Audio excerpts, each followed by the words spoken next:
to that are not connection problems if everyone started doing it. Okay, Faizul, Musa. Okay, I take note, no problem. Okay, I take note. Okay, normally I'll make a recording of the session. Okay, so I can share if needed, no problem. Start recording. It's kind of so today. So hope you all have had your lunch for today because our lecture for today is gonna focus on somewhat like food lah, related with food, but it's more focusing on fat. Okay, lemak, fat. Okay, so before we start our lecture today, uh, I would like to share with you a video just to bring back some memory. Okay, regarding on fat. Okay, so it's just a short one. Okay, just a short one before we start. Actually two lah, two. Okay, so because like what I mentioned, I normally like to use animation so that helps you to imagine. Okay, what is actually happening with the things that we're talking on. Okay, so as you view the video, try to have those the images appearing in your head. So as we move on from one certain topic to another. Okay, so just hope you all had lunch already, eh? Yeah, because the first one is more on food. Okay, so hold on for a sec. Play back.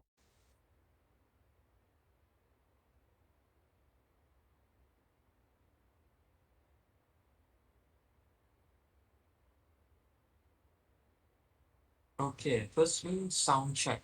I play a little bit. Let me know if you can hear the sound. Eh? Smile and learn. Ada bunyi? Boleh dengar? Yeah. Boleh, eh? Loud and Okay. clear. Okay, then just enjoy this short video. Just refresh. Do you know what fats are and which foods contain them?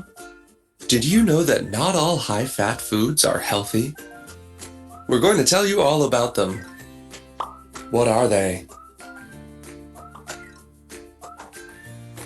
Fats, also called lipids, are nutrients that provide us with energy and help with the absorption of vitamins. That's why they are essential for our body.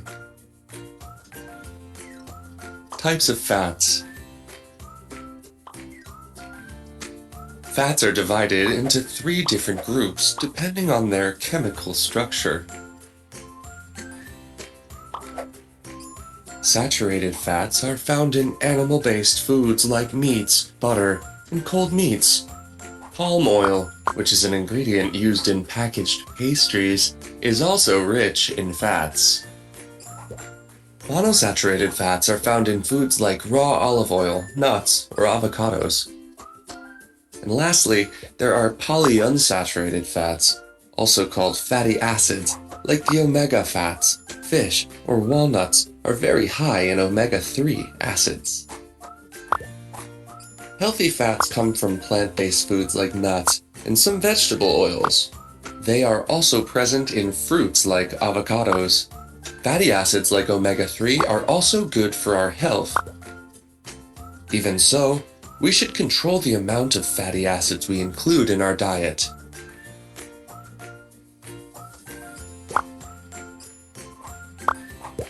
Less healthy fats that are consumed in large amounts can be harmful to our health. These fats are found in meats, packaged pastries, and some dairy products like butter. What do fats provide us with? Why are they important for a healthy diet? Did you know that the cell membrane and hormones are made of fats? That's why consuming fatty foods in moderate amounts is good for our cells. To stay healthy, choose vegetable fats like raw olive oil and avocados, or fatty acids like ones found in fish. Let's see which dishes you can add to your diet to include healthy fats. Fat-rich dishes.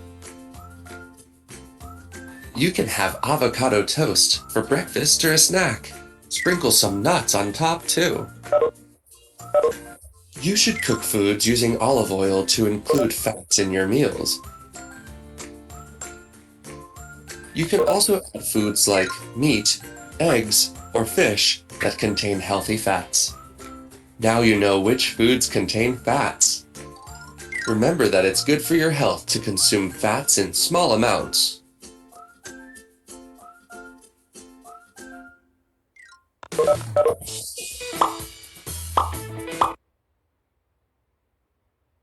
Okay, so basically, the video just now is more like talking on the kind of fats that is available. Why is it necessary that you have fat in your food? Okay, because our cell, okay, one of the most important component will be the cell membrane, okay, which is the main component which very much requires fats or lipid or your triglycerides. Okay, and it is also being used to actually produce cholesterol as well. Okay, which is also another important component of your cell. Okay, or cell membrane. Cell membrane.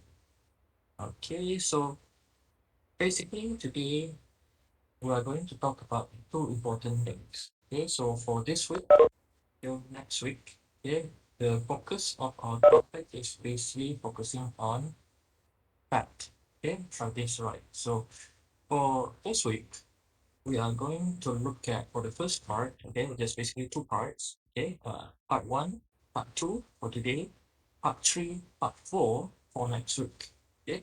For this week, we are going to focus on what happens, okay, to the food or to the fat that you eat, consume, once it entered your body, where does it goes to, okay, and then what happens to it.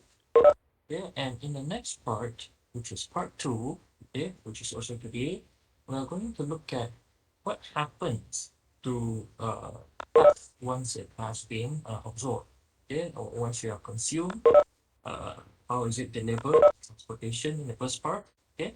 Once it has reached its destination, what happens to it? How is it being broken down? Okay, in a process called beta oxidation.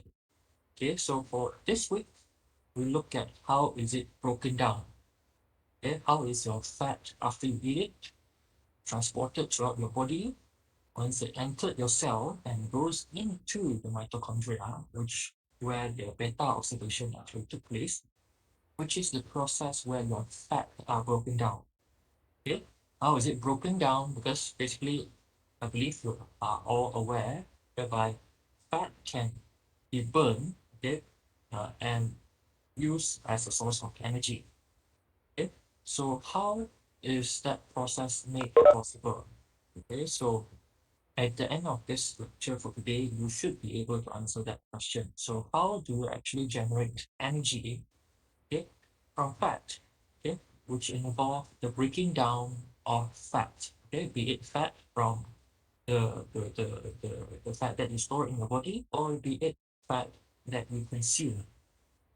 Okay, so basically for today, we are going to focus on breaking down fat to generate energy. Okay, whereas for next week, we are going to look into part three and part four, which is focusing on how our body actually make fat. Okay, so our body is actually capable of making fats, which is the triglycerides. Okay, so in the you will notice after today's lecture, in comparison with next week's lecture, you will notice that the process is actually very similar. Okay, so once you are familiar with how fatty acids are being broken down, then you will find that the process is somewhat the reverse of the process of the breaking down. So if you break it down like this, so you reverse it, then you end up getting back the fatty acids, but of course with slight difference lah. Okay. So for today, okay, for today we have two parts. Part one, how is the food actually transport the fats after you consume from your dietary intake? Okay, so what happens to the food? How is it transported? Okay, so before we start, okay, so I have a second video, okay, which is almost like the summary of what we are going to talk today. Okay, So it's a short animation where it allows you to imagine what happens to the fat after you eat. It goes into your stomach, into your intestine, and what happens to that? How is it absorbed and everything? Okay, so it's basically a quick summary of what we are going to talk about for today. Okay, so this is the second video.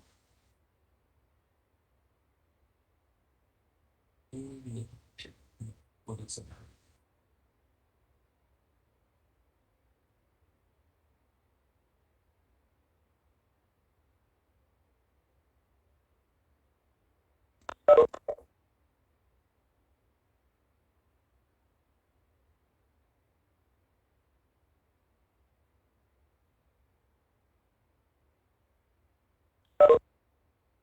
Okay.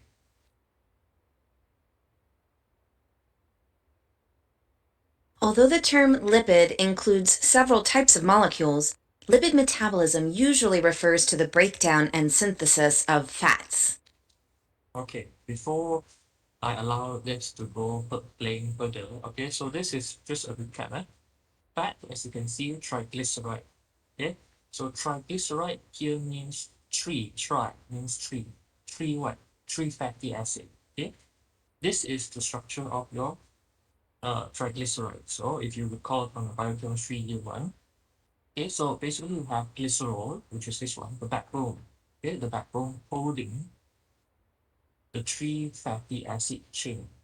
Okay, so but this one most likely there's a double bond here, which means that most likely this fatty acid here is an unsaturated fatty acid. Whereas this one here is your saturated fatty acids, where you don't have any double bond. Okay, so just a quick one. We have glycerol that is holding three fatty acids, triglyceride, which is your fat. Okay, so okay, then I'll let the video play on further. Fats are triglycerides. They are esters of glycerol and three fatty acids. Fats can come from the diet, from stores in adipose tissue, or can be synthesized from excess dietary carbohydrates in the liver. Dietary fats are digested mainly in the small intestine by the action of bile salts and pancreatic lipase. Bile salts emulsify fats. They act as a detergent, breaking large globules of fat into smaller micelles, making them more accessible to lipase. Pancreatic lipase then converts triglycerides into monoglycerides, free fatty acids, and glycerol. These products move into the cells of intestinal epithelium, the enterocytes, inside which they recombine again to form triglycerides. Triglycerides are packaged, along with cholesterol, into large lipoprotein particles called chylomicrons. Lipoproteins enable transport of water-insoluble fats within aqueous environments. Chylomicrons leave the enterocytes, enter lymphatic capillaries, and eventually pass into the bloodstream, delivering fats to tissues. The walls of blood capillaries have a surface enzyme called lipoprotein lipase. This enzyme hydrolyzes triglycerides into fatty acids and glycerol, enabling them to pass through the capillary wall into tissues, where they are oxidized for energy or re-esterized for storage. Fats that are synthesized endogenously in the liver are packed into another type of lipoprotein, the VLDL, to be transported to tissues, where triglycerides are extracted in the same way. When required, fat stores in adipose tissue are mobilized for energy production by the action of hormone-sensitive lipase, which responds to hormones such as epinephrine. Lipid metabolism pathways are closely connected to those of carbohydrate metabolism. Glycerol is converted to a glycolysis intermediate, while fatty acids undergo beta oxidation to generate acetyl-CoA. Each round of beta oxidation removes two carbons from the fatty acid chain, releasing one acetyl-CoA, which can then be oxidized in the citric acid cycle. Beta oxidation also produces several high-energy molecules, which are fed directly to the electron transport system. Fats yield more energy per unit mass than carbohydrates. When acetyl-CoA is produced in excess, it is diverted to create ketone bodies. During glucose starvation, ketone bodies are an important source of fuel, especially for the brain. However, ketone bodies are acidic, and when produced in excess can overwhelm the buffering capacity of blood plasma, resulting in metabolic acidosis, which can lead to coma and death. Ketoacidosis is a serious complication of diabetes, in which cells must oxidize fats for fuel as they cannot utilize glucose. Extreme diets that are excessively low in carbohydrates and high in fat may also result in ketoacidosis. On the other hand, diets that are high in carbohydrates generate excess acetyl-CoA that can be converted into fatty acids. Synthesis of fatty acids from acetyl-CoA is stimulated by citrate, a marker of energy abundance, and inhibited by excess of fatty acids. Fatty acids can be converted into triglycerides for storage or synthesis of other lipids by combining with glycerol derived from a glycolysis intermediate. Converted into triglycerides for Okay, so basically this video also incorporates a little bit of what we're going to be talking about next week, okay, which is this part. Okay, so uh, the first few scene, okay, first few scene here, let me see. Okay, so this is basically telling you the fate, okay? This diagram here but very much tells the whole story, okay? So you have your fats, your triglycerides, okay? So the glycerol component is basically being fed into the glycolysis cycle or sometimes even into gluconeogenesis, okay, where you can actually regenerate glucose, okay? While the fatty acid chain is being fed or broken down, okay? Broken down in a process which is beta-oxidation, okay, to produce acetyl-CoA. Yes, produce acetyl-CoA, which is basically the main ingredient that is needed to kickstart your energy production, okay, through your TCA cycle, okay, followed by your electron transport chain, mainly aim to produce ATP, which is energy. So this is all covered under beta-oxidation. Yes, but in cases when you have extra acetyl-CoA, it's like this is the middleman or middle guy, yeah, that is interconnecting with all these different processes. So if you have access of this, yeah, sometimes it can be converted into ketone bodies. Okay, but we are going to go into that in a moment. Okay, and then sometimes, yeah, if you have extra, especially those from carbohydrates, it can be converted into fatty acids also, okay, which is done by our body, which is the process when I mentioned the things that we're going to be covering next week. Okay, so the process of fatty acid synthesis. Okay, so you produce fatty acids and it also can be stored as fat in the body. Okay, so producing fats lah, once it is fine with glycerol. Okay, so basically this is a brief video, okay, of what we are going to cover for today. Now, here for a start, okay, so you have this is your triglycerides, right? So triglycerides comes from various kinds of food, okay? So once you and once you consume, it goes through your intestinal tract. Once it enter your small intestine, it is going to be mixed with bile salts. Yeah, bile salts and also lipase enzyme that is produced by your pancreas.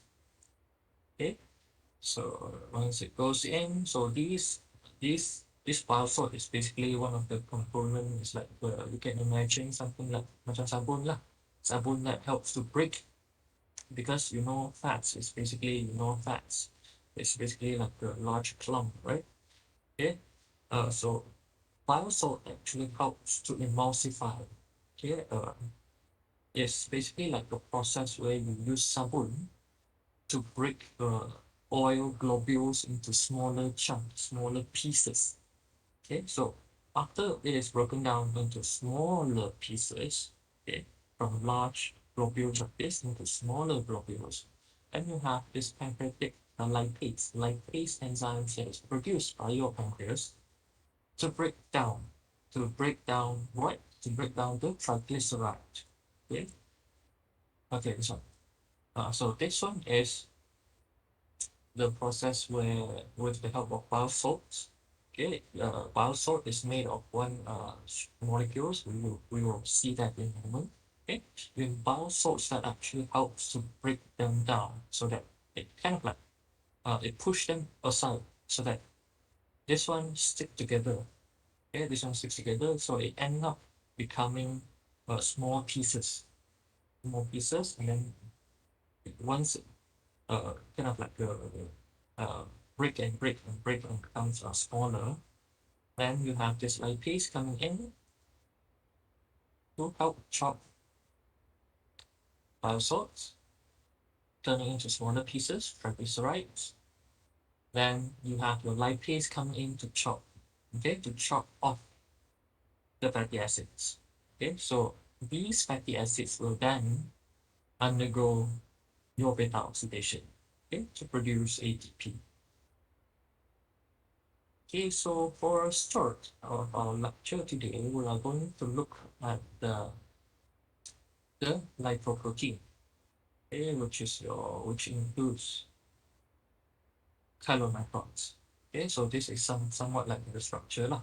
Okay, take note that chylomicrons, which is a lipoprotein, is basically a structure containing uh, fats and also protein, okay, which is the name lipoprotein. Okay, so now let us go to our lecture for today. Our lecture slides. Oops.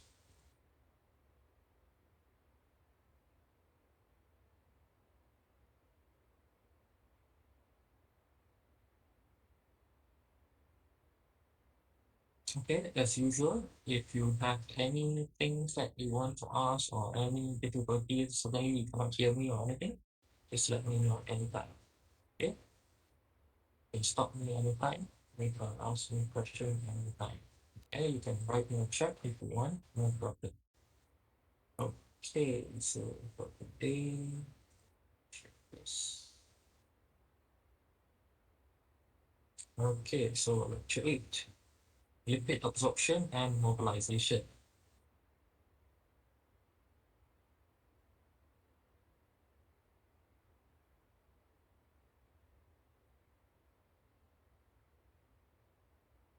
Oops, I think this is the wrong slides.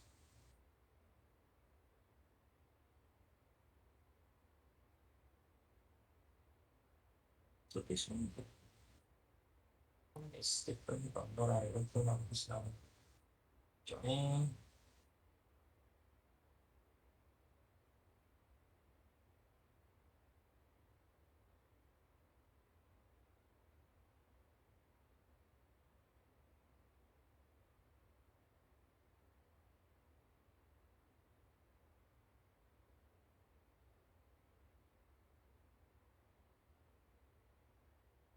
Alright, so set, let me just double check whether if I have received the wrong document.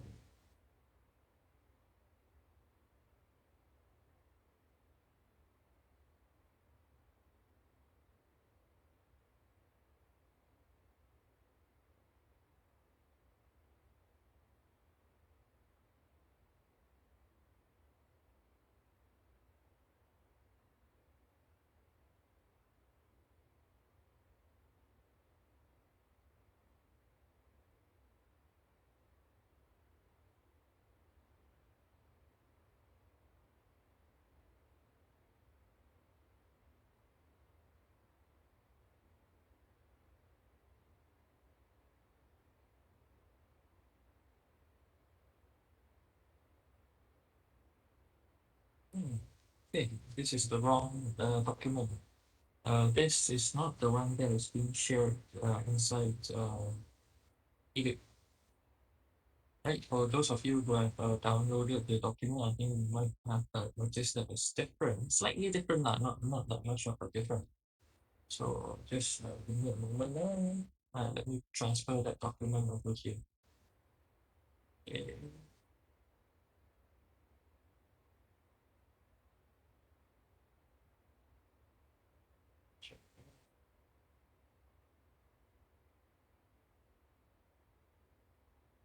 So, um,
okay, this is the one.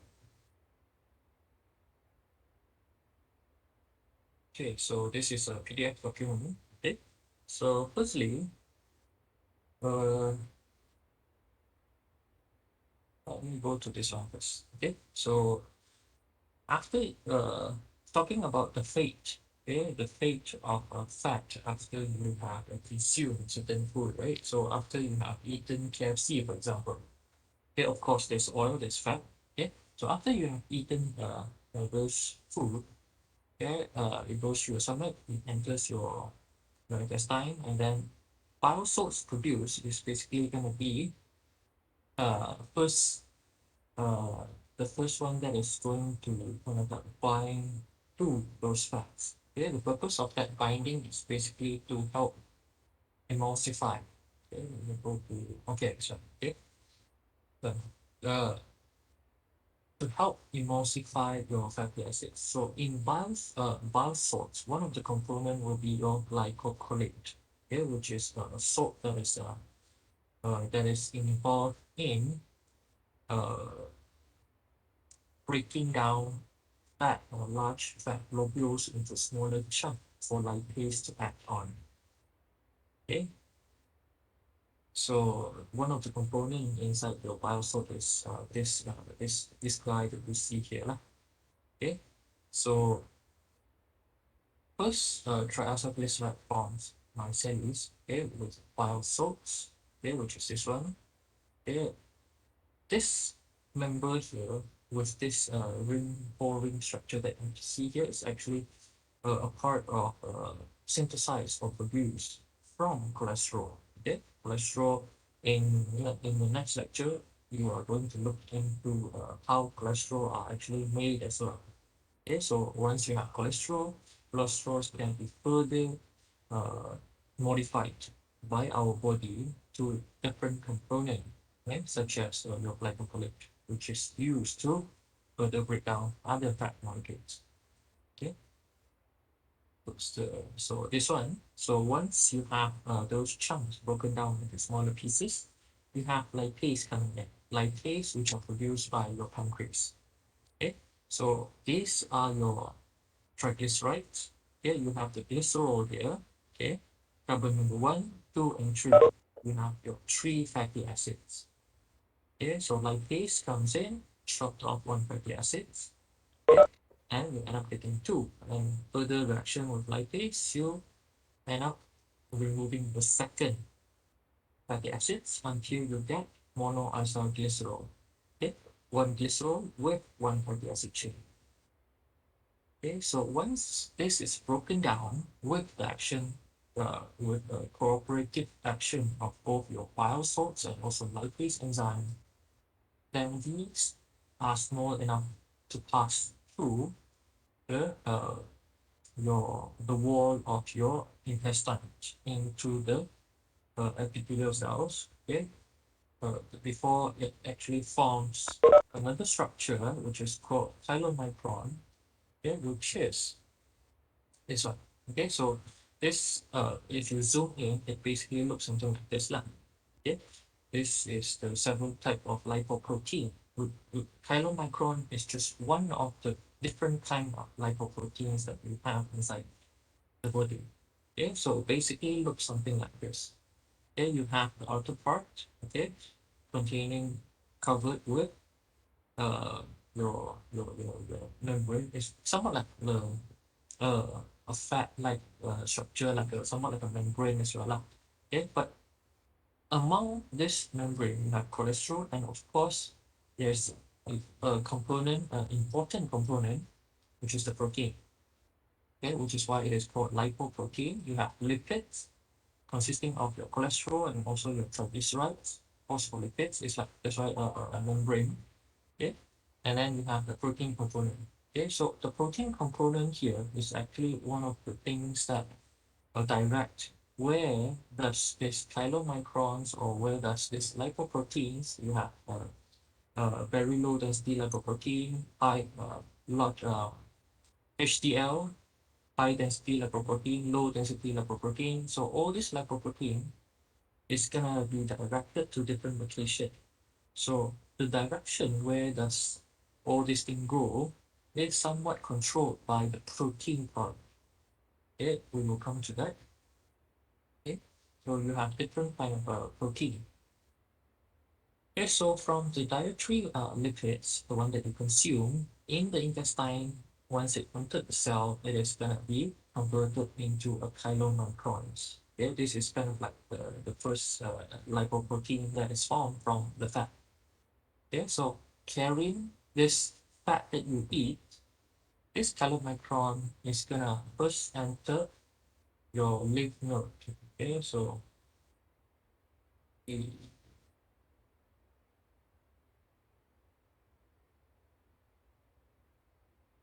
this one. Okay, so here is like the story. I try to arrange it in a way as in it starts from the food that you take.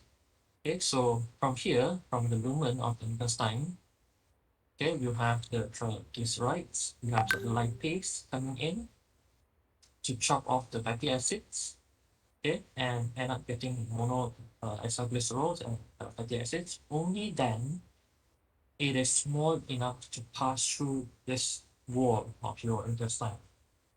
Okay.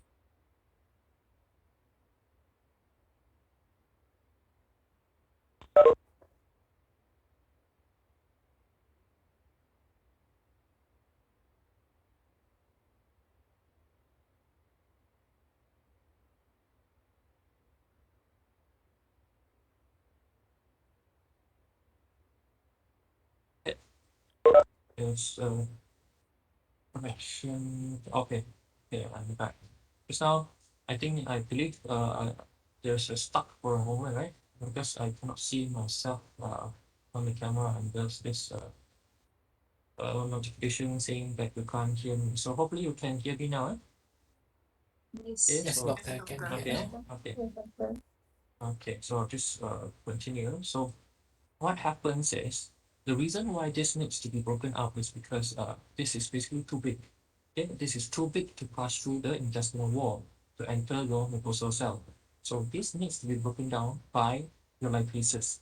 So your lipase breaks this one down, okay, basically by removing two fatty acids, and the fatty acids and your monoisoglycerols then enter, pass through the wall, and then reassemble again into triglycerides, and then together with other proteins and other lipids, okay, to form the membrane and everything, it combines to generate your chylomicrons.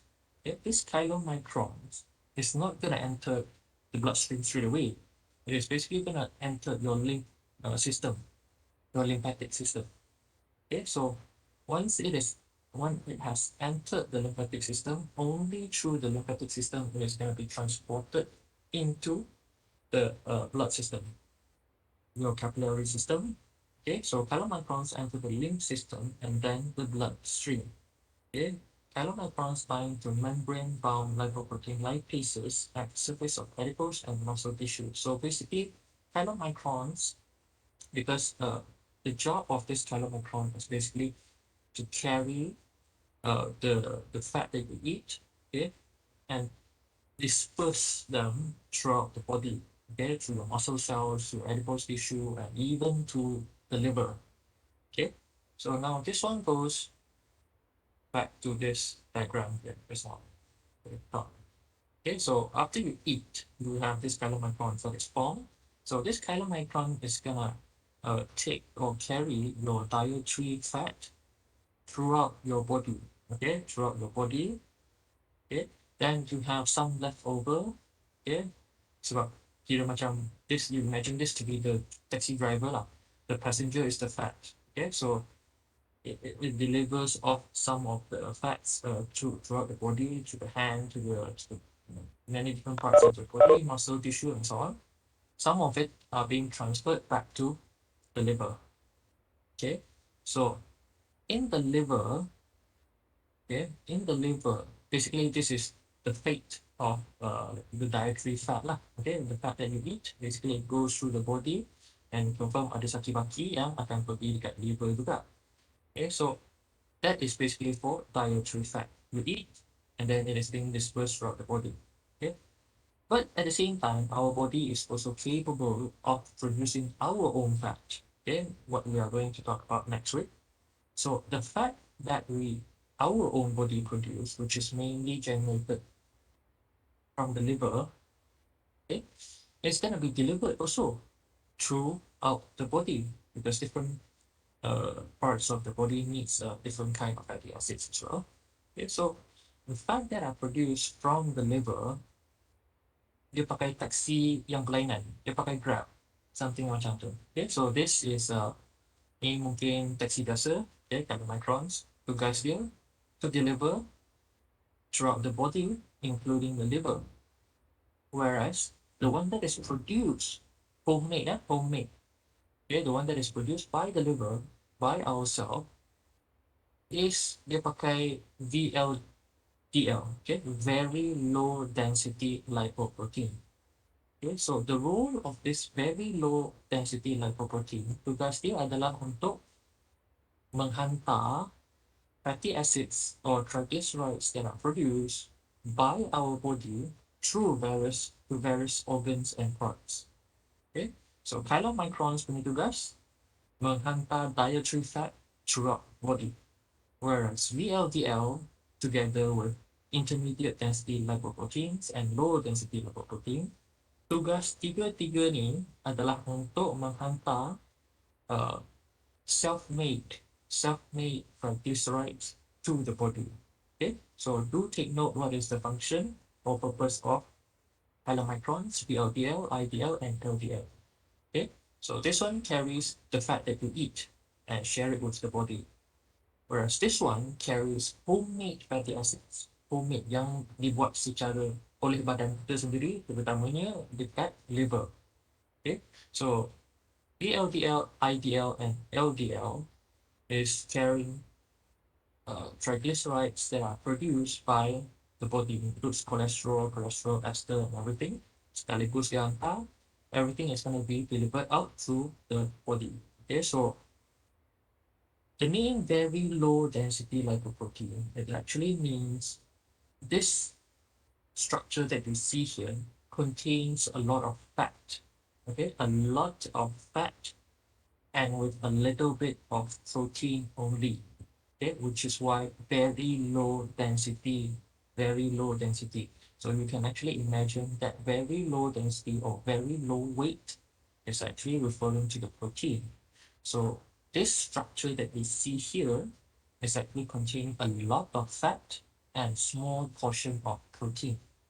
Okay, so very low density lipoprotein. So as this structure here travel out of the liver, being dispersed throughout the body, kan dia taxi kan, dia grab taxi, grab driver, dia deliver fats, triglycerides. So as it delivers and drop off some of the triglycerides, it becomes lighter. Okay, so it changed into intermediate density lipoprotein, because the protein structure, you imagine the protein structure is basically the taxi itself. Taxi memang taxi, you cannot change a taxi, right? So you cannot like cabut satu pintu taxi, tak dapat. So you can only drop off the passenger. Okay, so as this VLDL sends off some of the fats that are produced, it becomes lighter. Okay, it becomes lighter. So with less fat, the protein ratio increases. That's why this becomes intermediate density. Okay, so as you drop off more and more fats, so while the protein ratio remains the same, dia jadi semakin ringan. Okay, so the ratio shifted, so they call it low density lipoprotein. Okay, so these three things basically is functioning to carry homemade triglycerides to the body.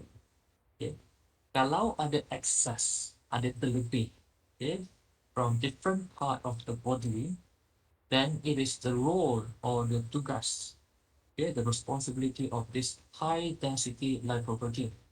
Okay, high density means you have a lot of protein.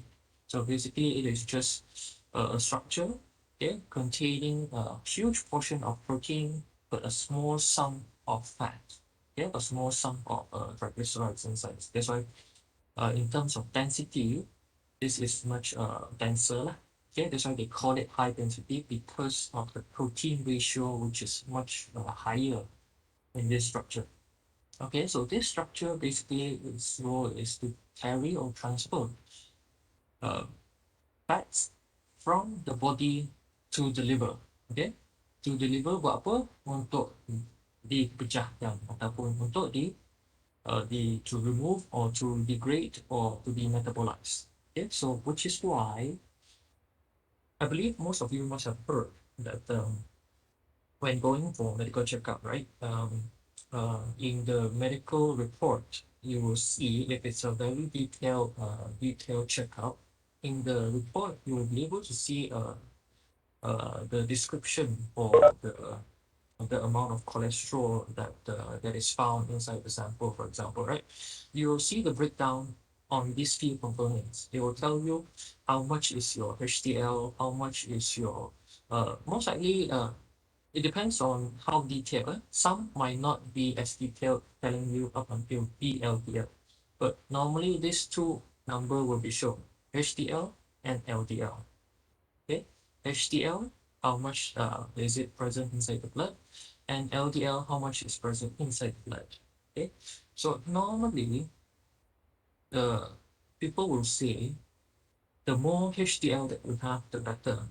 And the lower amount of LDL that we have is better. Why is that so? Because as you can see, the function of this few number here, HDL here basically transfer fat from our body tissue, okay, body cells and all the cells and all the tissues to the liver to be destroyed or to be metabolized. Okay, whereas the other number, the VLDL, IDL, and LDL, is transferring fat produced by the body to be stored in different parts of the cells. So this one actually reduces the amount of fat that we have, okay, by delivering it to the liver to be disposed of, okay, or to be broken down for whatever purpose. Okay, whereas this one is mainly to keep, okay, to be distributed, okay, either to keep, mostly to keep or to store or to be used, okay, by different parts of the body. Okay, so if the dietary habits of an individual is high in fat, for example, so you will have a lot of this carrying a lot of fats to be distributed throughout the body, which is why that person becomes fat. Okay, whereas if uh inside the blood, it was found that there's a lot of this HDL rather than this, okay, then most likely that particular individual is someone that is looking slightly thin, okay, thin or is most likely not fat, okay, because from fat individual, normally this here is high in percentage, high in amount, whereas this is low, okay, which is why when you have more of this, the doctor will most likely say, oh, okay, your cholesterol level is good, okay, because you have a lot of HDL, for example. Okay, so most likely they won't tell you, oh, why is it this one uh, needs to be high and why is it this one needs to be low and so on. Okay, so it is because If you have more of this, more of the fat is going to be transferred by this HDL to the liver to be disposed of. Whereas if you have more of this, basically you end up generating more fats lah, to be stored throughout the different parts of the body. Okay, so among all these different kind of lipoproteins, all of these are called lipoproteins. Okay, these are all called lipoproteins. So one of the characteristic difference between all these lipoprotein is the presence of.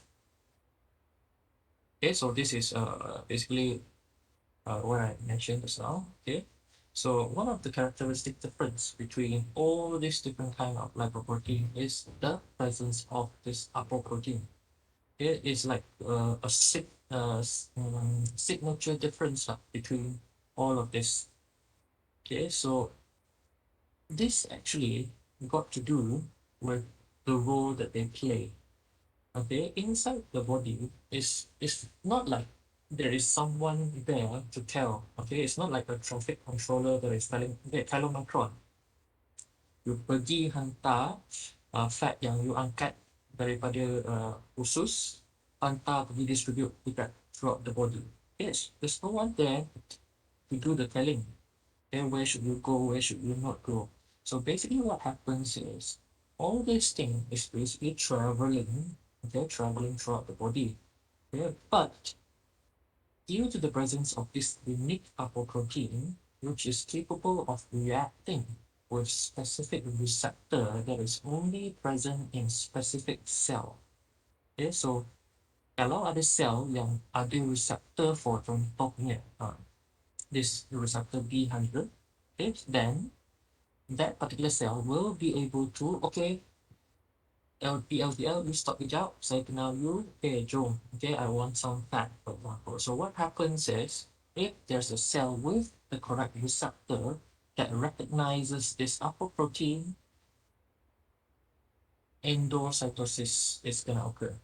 Okay, so for cell that contains this LDL receptor, for example, that recognizes this ApoB100, then what happens is this receptor, of course, is normally going to be found on a cell, on the cell surface, on the cell surface. So only once, let's say this this one is your, let's say your VLDL lah, okay, your VLDL pass through, and then sini ada satu receptor, titik macam signal lah, okay, this one pass through, oh, saya kenal, okay, stop, okay, so this is gonna stop and bind there, and then it's gonna be engulfed into the cell. So basically that VLDL, for example, is gonna go in through endocytosis, okay, and fuse and go with the, so with the lysosome, fusion with lysosome. So this is basically what happens.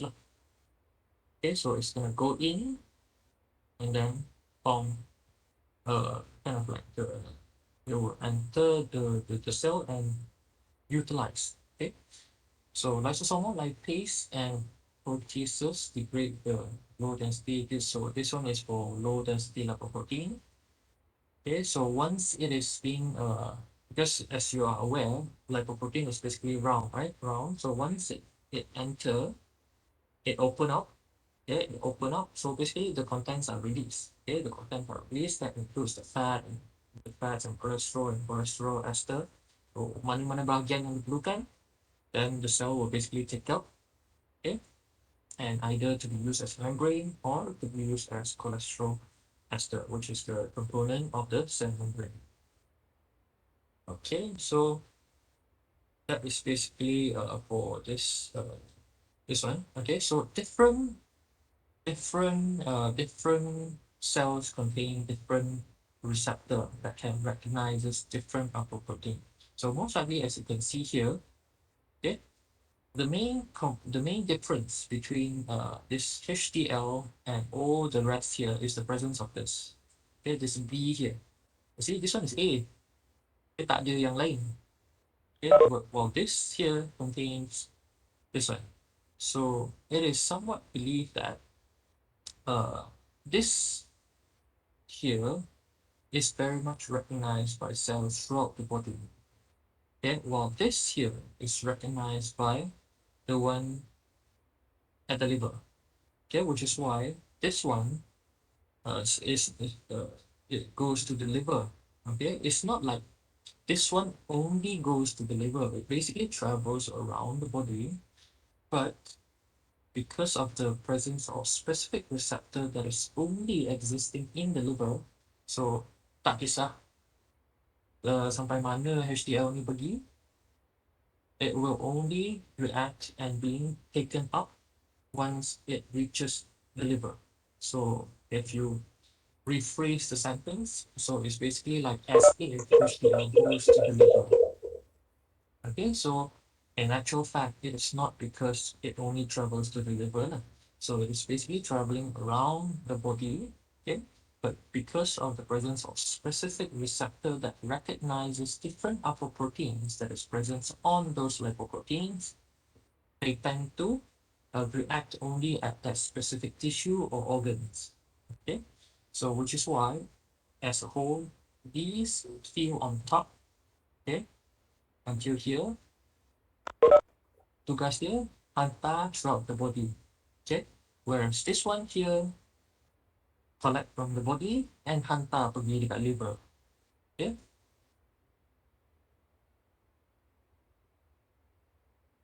protein. Okay, so this is the conversion that happens.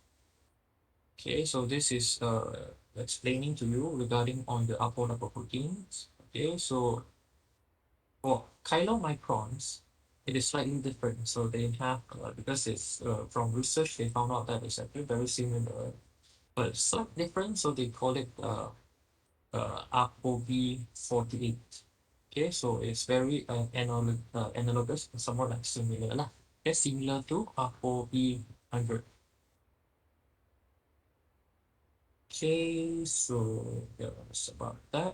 That okay. So one of the reason, okay, so why low density lipoprotein is bad, okay, apart from the reason why dia tugas dia, the purpose or the function of this structure is basically to deliver fats from the liver to the body, right? To the different tissues and organs, which causes the accumulations of fat.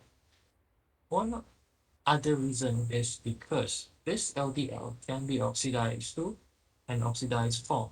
Okay, so once this is oxidized in an oxidized form, it can be taken up by macrophages. Okay, macrophage that is present inside the capillary, inside the blood.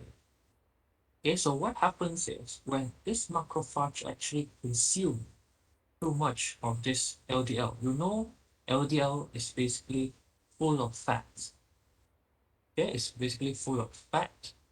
Okay, so with only a little bit of protein. So bayangkan kalau macrophage ni asyik because macrophage it engulf, okay, it engulf. So bayangkan as if it is eating lah.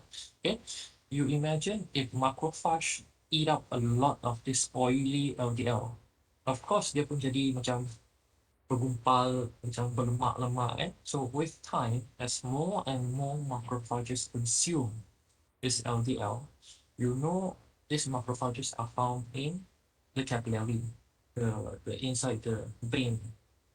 Okay, so what happens is once dia makan, dia jadi macam bergumpal lah. So they turn into this form called foam cells. Okay, macam cells yang berlemak-lemak.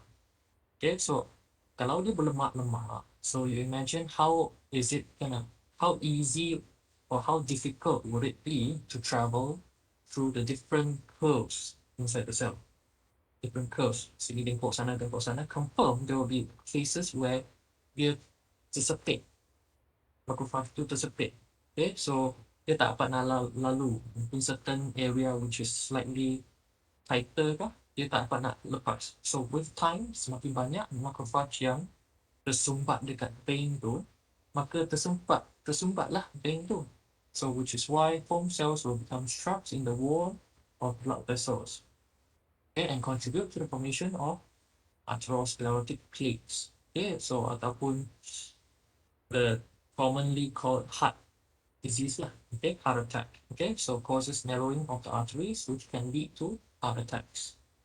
Okay, so actually, more recent findings, or more recent finding actually found out that you know that your LDL carries this apoprotein, which is your ApoB100, right?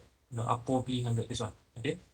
Recent findings actually show that this ApoB100 tend to accumulate actually at the vein. Okay, so instead of because of the presence of this receptor LDL when it travel, okay, receptor ni kenal, okay, datang dekat sini bind, okay, saya ambil, okay. ApoB here, ApoB100 here, actually have a tendency or likes to go and you bayangkan party lah dekat vein. So research actually found out that ApoB 100 actually tends to lead, okay, this LDL to go and crowd around inside the vein, okay, which is why increasing the chance of this LDL accumulating inside the vein, therefore leading to a higher risk of heart attack or any depends on dekat mana blockage tu berlaku. Okay, kalau let's say the vein, it so happens that because this thing travels throughout the body, right? So if it happens to be a vein inside the brain, then basically it causes coma. Okay, so it could be a burst inside one of the vein inside the brain, or if it happens in the vein in the heart, then basically it causes heart disease. Okay, so which is why uh, still at the end, people will call LDL to be a bad lipoprotein lah. Okay, it's a bad taxi driver that carries all the bad things to the cell. Okay, whereas the HDL is the good taxi driver that drives all the fat away from the cell and to the liver to be destroyed or utilized.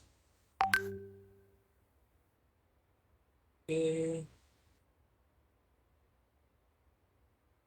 Okay, so this one also is basically something that I mentioned. Okay, persons lacking LDL receptor suffer from familial hypercholesterolemia. Okay, so this one is something that is slightly different. Okay, um, this LDL basically travels around, right? Travel around. So cell yang ada, okay, this is cell, okay, dia ada receptor, so it recognize as it travels through. Okay, saya kenal, dia endocytosis, masuk dalam, dia simpan, dia pakai kan. So what happens if there's this uh, autosomal mutation that actually leads to a disease that actually causes the depletion or ataupun the gene, because there's a problem with the gene, so there's no receptor. So kalau tak ada receptor, so basically taxi driver basically drive around je lah. So if the person consumes a lot of fat in the diet, so basically there will be a high level of LDL. Okay, high level of LDL. So LDL tu tak ada destinasi nak pergi sebab tak ada receptor. Tak ada receptor, tak ada tempat nak dia stop. So basically the liver LDL tu asyik dihasilkan, tapi tak ada tempat nak disimpan sebab all the different cells do not contain the receptor, okay, that recognize that LDL, hey, stop, I want the fat. Okay, so dia tak ada stop, so basically it accumulates inside the blood. Okay, so it accumulates inside the blood, so which is why the plasma cholesterol level and LDL levels are elevated for those who are suffering from this kind of a mutation. It is mutation of the autosomal gene. It's not the sex chromosome. Okay, you have 23 pairs of chromosomes. Right? This is mutation of among the 22 pairs of your chromosome. So you know chromosomes comes in pair, right? So if it's mutation at the only at one pair, okay, which is why heterozygous, you have one pair, right? A pair. If it's happening just at one of this one is still normal. This one normal, whereas this one mutate. Okay, this one mutate, this one normal. So only one that is mutated, this person will have an elevated. Okay. around 300. For normal person, the LDL level is less than 200 milligram. Okay, but for those with this kind of disease, but only mutated at one of the chromosome, not both pair, just one, the level has already elevated. Okay, so more LDL sebab LDL tak tahu nak pergi mana, dia tak stop, dia keep on rotating inside the blood lah. That's why the blood level of this LDL accumulates. Makin banyak. So kalau let's say if that individual is having a mutation at both pair of the chromosome, which is called homozygous. Okay, so meaning to say dua-dua dah mutate. Dua-dua dah mutate, langsung tak ada receptor, they are going to suffer with a very high level of LDL. Okay, up to 680. For normal individual, it is normally less than 200. Okay, so which is why this kind of individual, most homozygous individuals die of cardiovascular disease in childhood. Okay, sebab kalau let's say this thing do not enter the cell, it keep on rotating inside the blood, semakin happy lah macrophage. Dia makan je, dia makan, those the LDL at the end, macam ni lah. Okay, it comes like this. So that's why it leads to cardiovascular disease. So it's not like that person wants this to happen lah, but it's because of the mutation that happens in the chromosome that causes the failure in the synthesis or production of this receptor. And for your information, most receptors are made of proteins or with a combination of some carbohydrates. Okay, so if this receptor is not there, so LDL is not recognized. So cell tak dapat nak pakai. So walaupun taksi tu lalu je, okay, so fat tu lalu je lah. So which is why those fat accumulated. Okay, so this is somewhat like a summary juga. LDL, bad cholesterol. HDL, good cholesterol.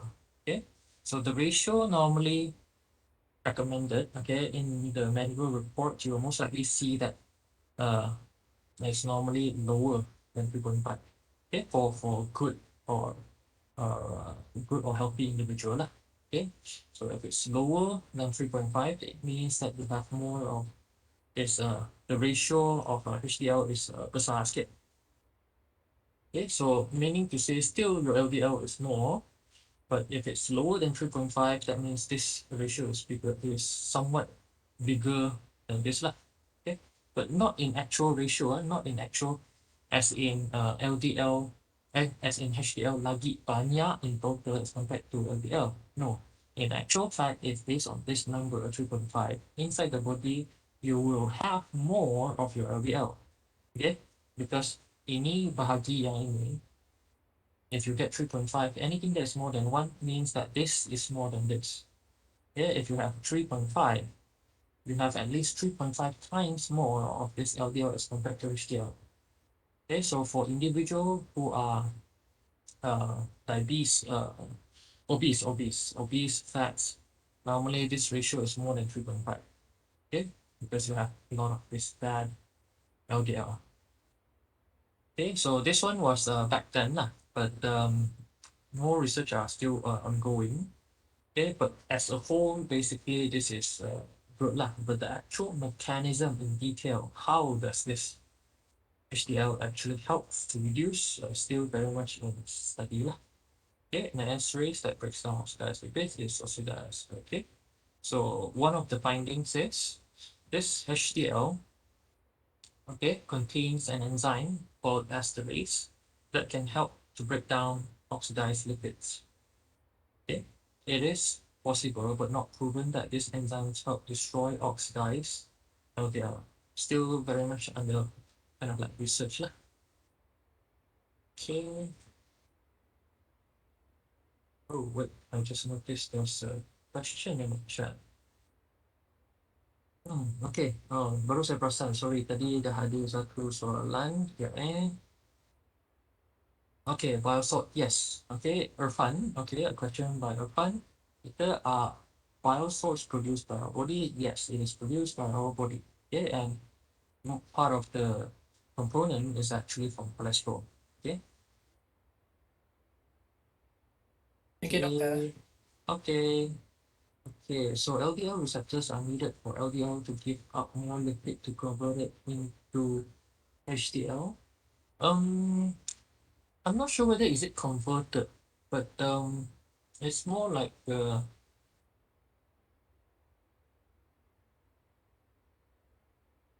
LDL. Okay, this is a question. Okay, from Nissan.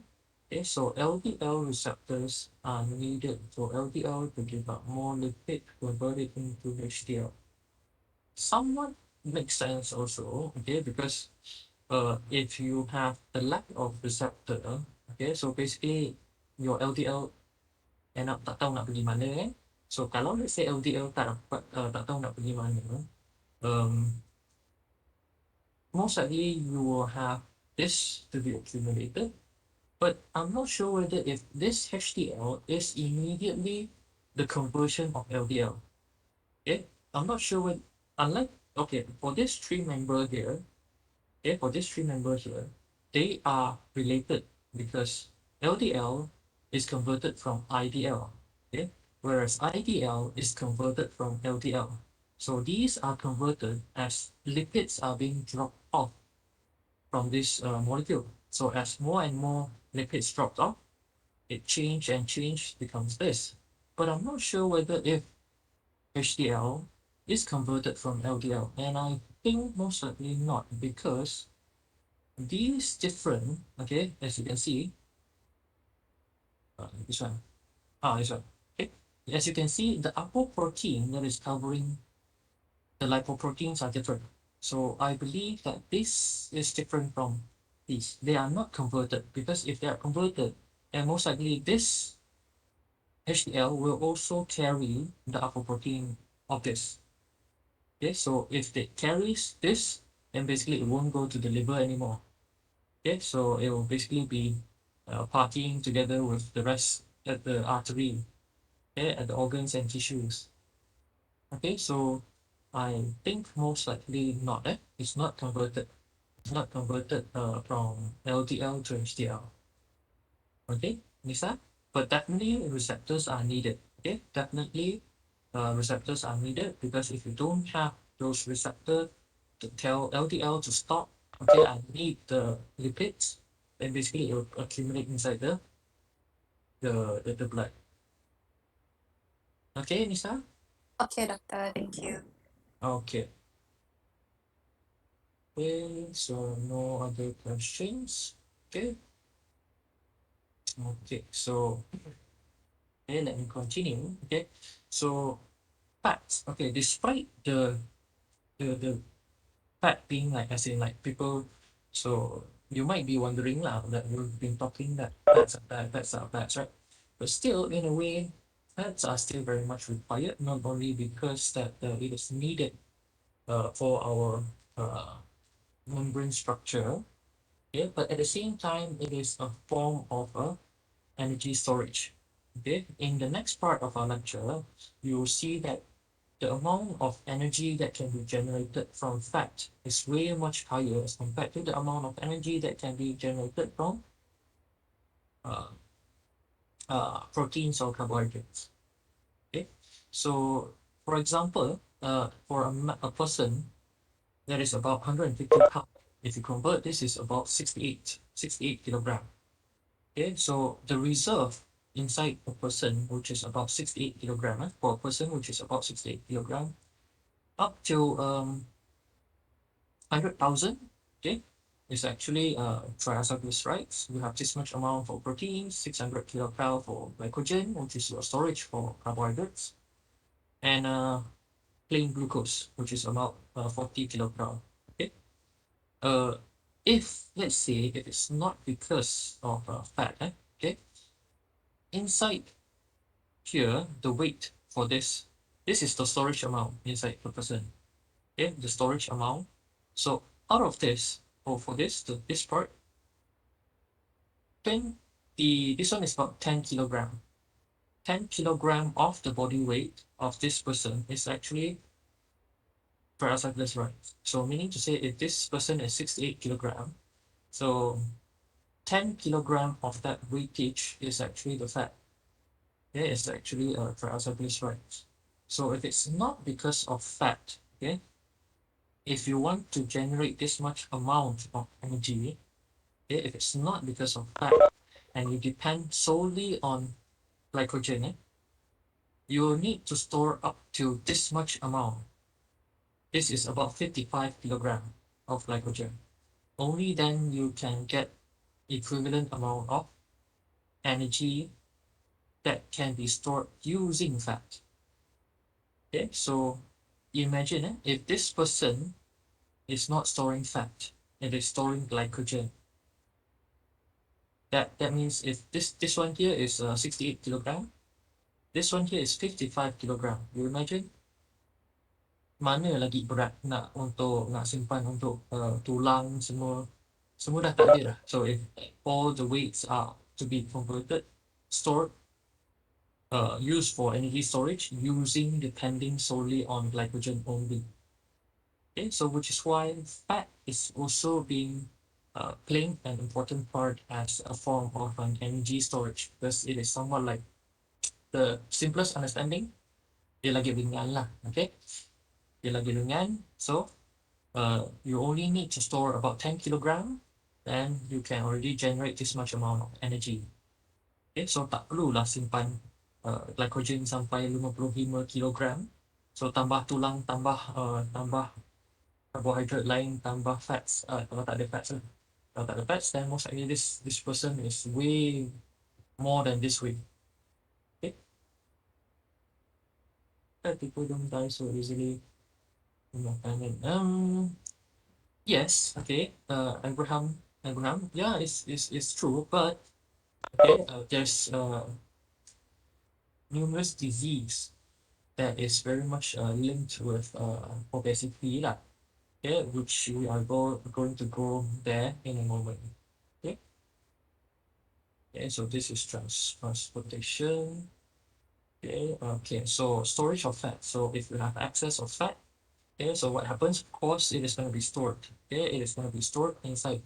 There's a adipose tissue. Okay, okay, large globule. So this is basically what happens when you enlarge adipose tissue. Okay, so basically your triglycerides is going to be stored inside a huge round structure like this. So this is basically a cell. Okay, you zoom in, adipose tissue, fat tissue. Fat tissue, basically, this is all the fat storage. Okay, so by the time if fats are needed, then not normally bila diperlukan, so it is triggered by various kind of hormones. Okay, these are several kinds of hormones lah that can actually help to activate. Okay, sekarang ni saya perlukan tenaga, saya tak ada tenaga. So the main purpose of fat storage is actually to provide the energy. Okay, that is only, of course, one role of it lah. There are other purpose of fat storage for production, for heat insulation, and so on. Okay, but one of it is of course as an energy storage. So sekarang ni, this person is in starvation. Okay, dia starve, dia tak ada makanan. Kalau tak ada makanan, maksudnya tak ada glucose. So kalau tak ada glucose, tak ada you don't have energy feed to start your electron transport chain. So you don't start the electron transport chain, you don't have ATP.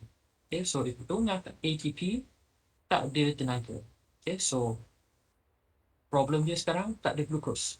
Okay, tak ada glucose, tak ada acetyl-CoA to kickstart your Krebs cycle, your electron transport chain. So from this fact, okay, from this kind of like fat storage, okay, so your hormone, okay, is basically gonna tell your adipose tissue to start releasing, okay, all the fat that are stored here. Okay, so first dia kena keluar daripada sel dulu. Okay, That's so dumb. okay, so the fats is all needs to be transferred out of the cell first. So with the help of this receptor, so basically on the cell, adipose tissue cell, okay, you have this receptor juga So hormone ni datang. So once the hormone has been excreted, produced, it's carried by the blood. Okay, so it's eventually going to reach adipose tissue. It binds to the receptor and activates a series of reaction, which at the end activated this triacylglycerolipase, which starts to act on your triacylglycerol, okay, that are stored inside here. Okay, so once it is being acted on, of course, you will start to have your fatty acids. So your free fatty acids is free to move out of the adipose tissue into the blood and transferred to parts yang memerlukan lah. Okay, and one part of it will most likely be your mitochondria, which where all the beta oxidation is going to take place. So you have your triacylglycerides, this one activated, chop off some fatty acids. Okay, so end up generating your glycerol and free fatty acids. So these two have different kind of like different acid lah. Okay, so this one normally will go back into the glycolysis. Okay, glycolysis or your gluconeogenesis. Okay, so for example, fate of your glycerol, free fatty acids are not soluble in plasma, so they are basically carried out in the blood with the help of a serum albumin. Okay, with a protein, with the help of a protein. Okay, once the fatty acid reach the target cells, enter the cell and become esterified to this CoA, okay, and then enters beta oxidation pathway. So binding with this CoA here is what we call the activation of the beta oxidation process. Okay, so we will come to that in a moment. Okay, so it will enter into only once it is bind with this structure, only then it will start the beta oxidation pathway. Okay, whereas for this is basically for the fatty acids. Okay, after it leaves here, it goes to maybe different cells. Okay, it goes into the cell, stay inside the cytoplasm. It is gonna be activated. Okay, it is gonna be activated by binding with this 4ASH. Okay, and then it's gonna enter into the mitochondria from cytoplasm, activate, and then enter into the mitochondria and kickstart the beta oxidation. Okay, whereas for the glycerol, okay, from glycerol generated from fat breakdown is absorbed by the liver, and it can serve as an intermediate for glycolysis or gluconeo excuse me, or gluconeogenesis. Okay, so glycerol, okay, for example, glycolysis, glycerol can be converted with the help of a series of enzymes, which ends up giving you glyceraldehyde triphosphate, which is one of the member inside your glycolysis. So basically, it'll uh, macam stick into glycolysis, okay, which is why none of the parts is actually put to waste. Okay, so from your triglycerides, glycerol dipakai, your fatty acid boleh dipakai. Okay, so basically this is what we're going to look at in a moment. Okay, so just a quick recap from the fact that you consume, fat that we consume is going to be carried by chylomicrons to various parts of the organs and tissue, and for the one that is synthesized by the body, it is going to be transferred with the help of VLDL, IDL, and LDL through various organs, whereas the one that is extra or that needs to be dispersed or disposed of is going to be transferred to uh, with the help of HDL to the liver, okay, to be disposed of. Okay, so what if those that are stored here, okay, stored in the tissue or stored in the cell, bila you nak pakai, macam mana pula? Okay, how is that so? We're going to look at it in a moment. So that one will be for our beta oxidation. Okay, so far so good, everyone. Okay, you can take now it's 3:22. Okay, you can take how about a 10 minutes break? Okay, you can take a 10 minutes break. We come back here at the 3:32. Okay, for the next part, which is your beta observation. Okay, 3:22. Okay, so siapa nak pergi toilet kejap boleh, no problem. Pergi toilet ke nak stretch sikit boleh, no problem. While I share your attendance. Okay. Okay, dokter. Okay.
Okay, so for those of you who need manual attendance, you can leave your name in the chat box.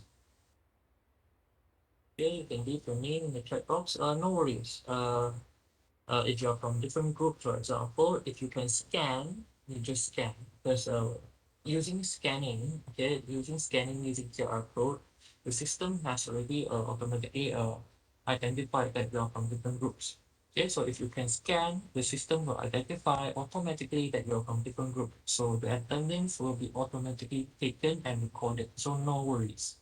Okay, so only unless you need manual attendance. Okay, if you need manual attendance, then you will have to put in your group.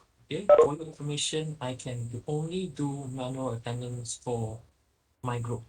Okay, so for other, if you're from, let's say, from different groups, okay, from the Turkish group, from Awang's group, then you will need to mention your group number. Okay, so the easiest way, if you need manual attendance, you put down your name, your metric number, and also your grouping.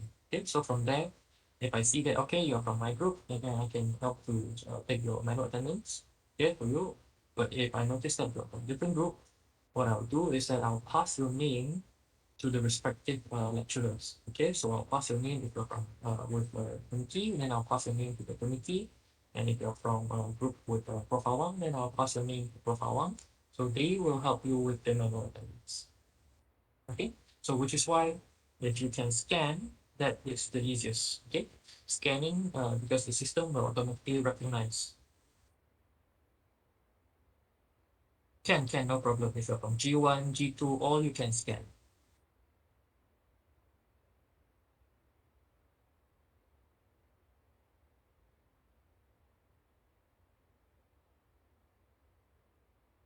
Okay, Haziq, okay, I take note.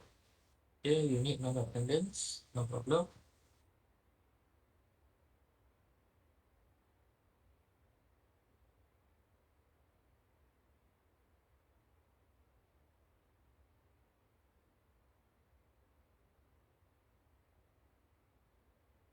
Okay, if anyone of you needs to have a sip of coffee, sip of tea, grab yourself something to munch on. Okay, no worries.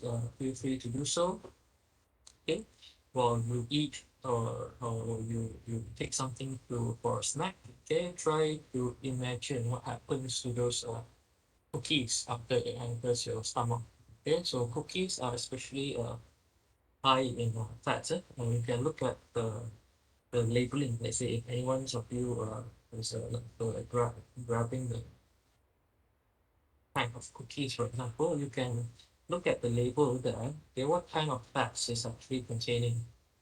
Yeah, some manufacturers might go to uh, might be very specific. They might even tell you what kind of fats that they incorporate inside. Okay, as detailed up until the level telling you how much is the saturated fats, how much is the unsaturated fats. Okay, so normally unsaturated fat is better lah. Okay, because it contains more of those unsaturated. You have those more of those double bond. Okay, the more double bonds you have, the more unsaturated is the fatty acids, the lower the tendency for that fat to be frozen or turn into solid state when you are in room temperature, especially lower temperature. So so less tendency of those fat to be frozen, so less tendency of those fat to form fat globules. So I say it's uh, presumed. Okay, so lower risk lah, lower risk of heart disease or coma and so on.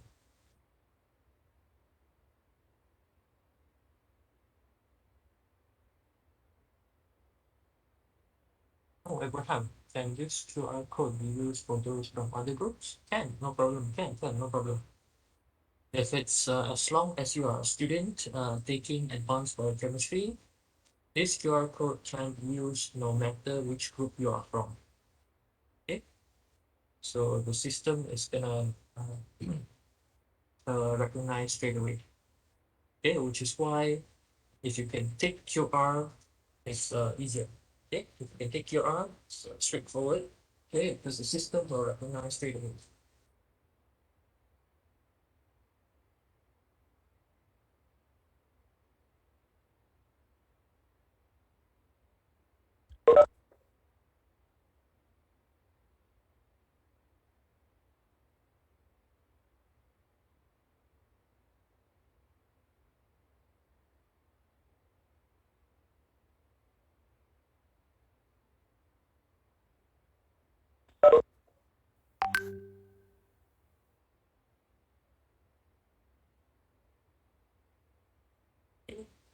So it's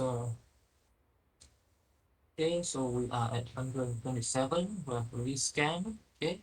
So for those of you who need manual attendance, I will take note. Okay, as long as you leave your name inside the chat box, I will save everything.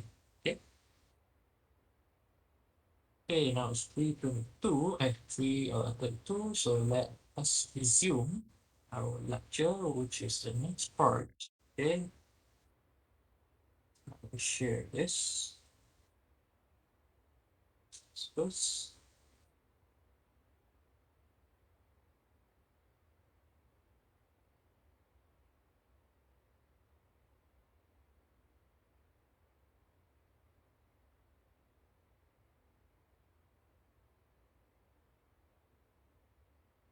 How come it's not okay?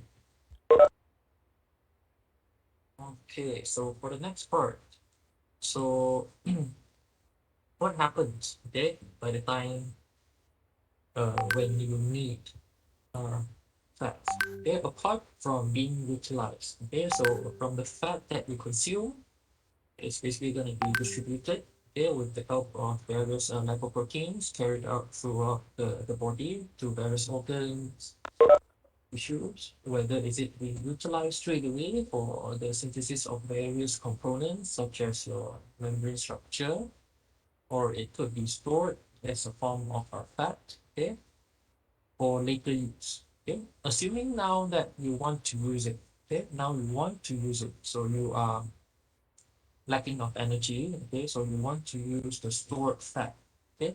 So normally in for our body, it's kind of like the system has been programmed in a way whereby kalau ada glucose, pakai dulu glucose. Okay, so glucose will be the one that is generated from carbohydrates. Okay, so from the rice that you eat. Okay, so which is full of carbohydrates, right? So those carbohydrates are basically going to be turned into glucose. So normally under normal condition, our body is going to utilize glucose first.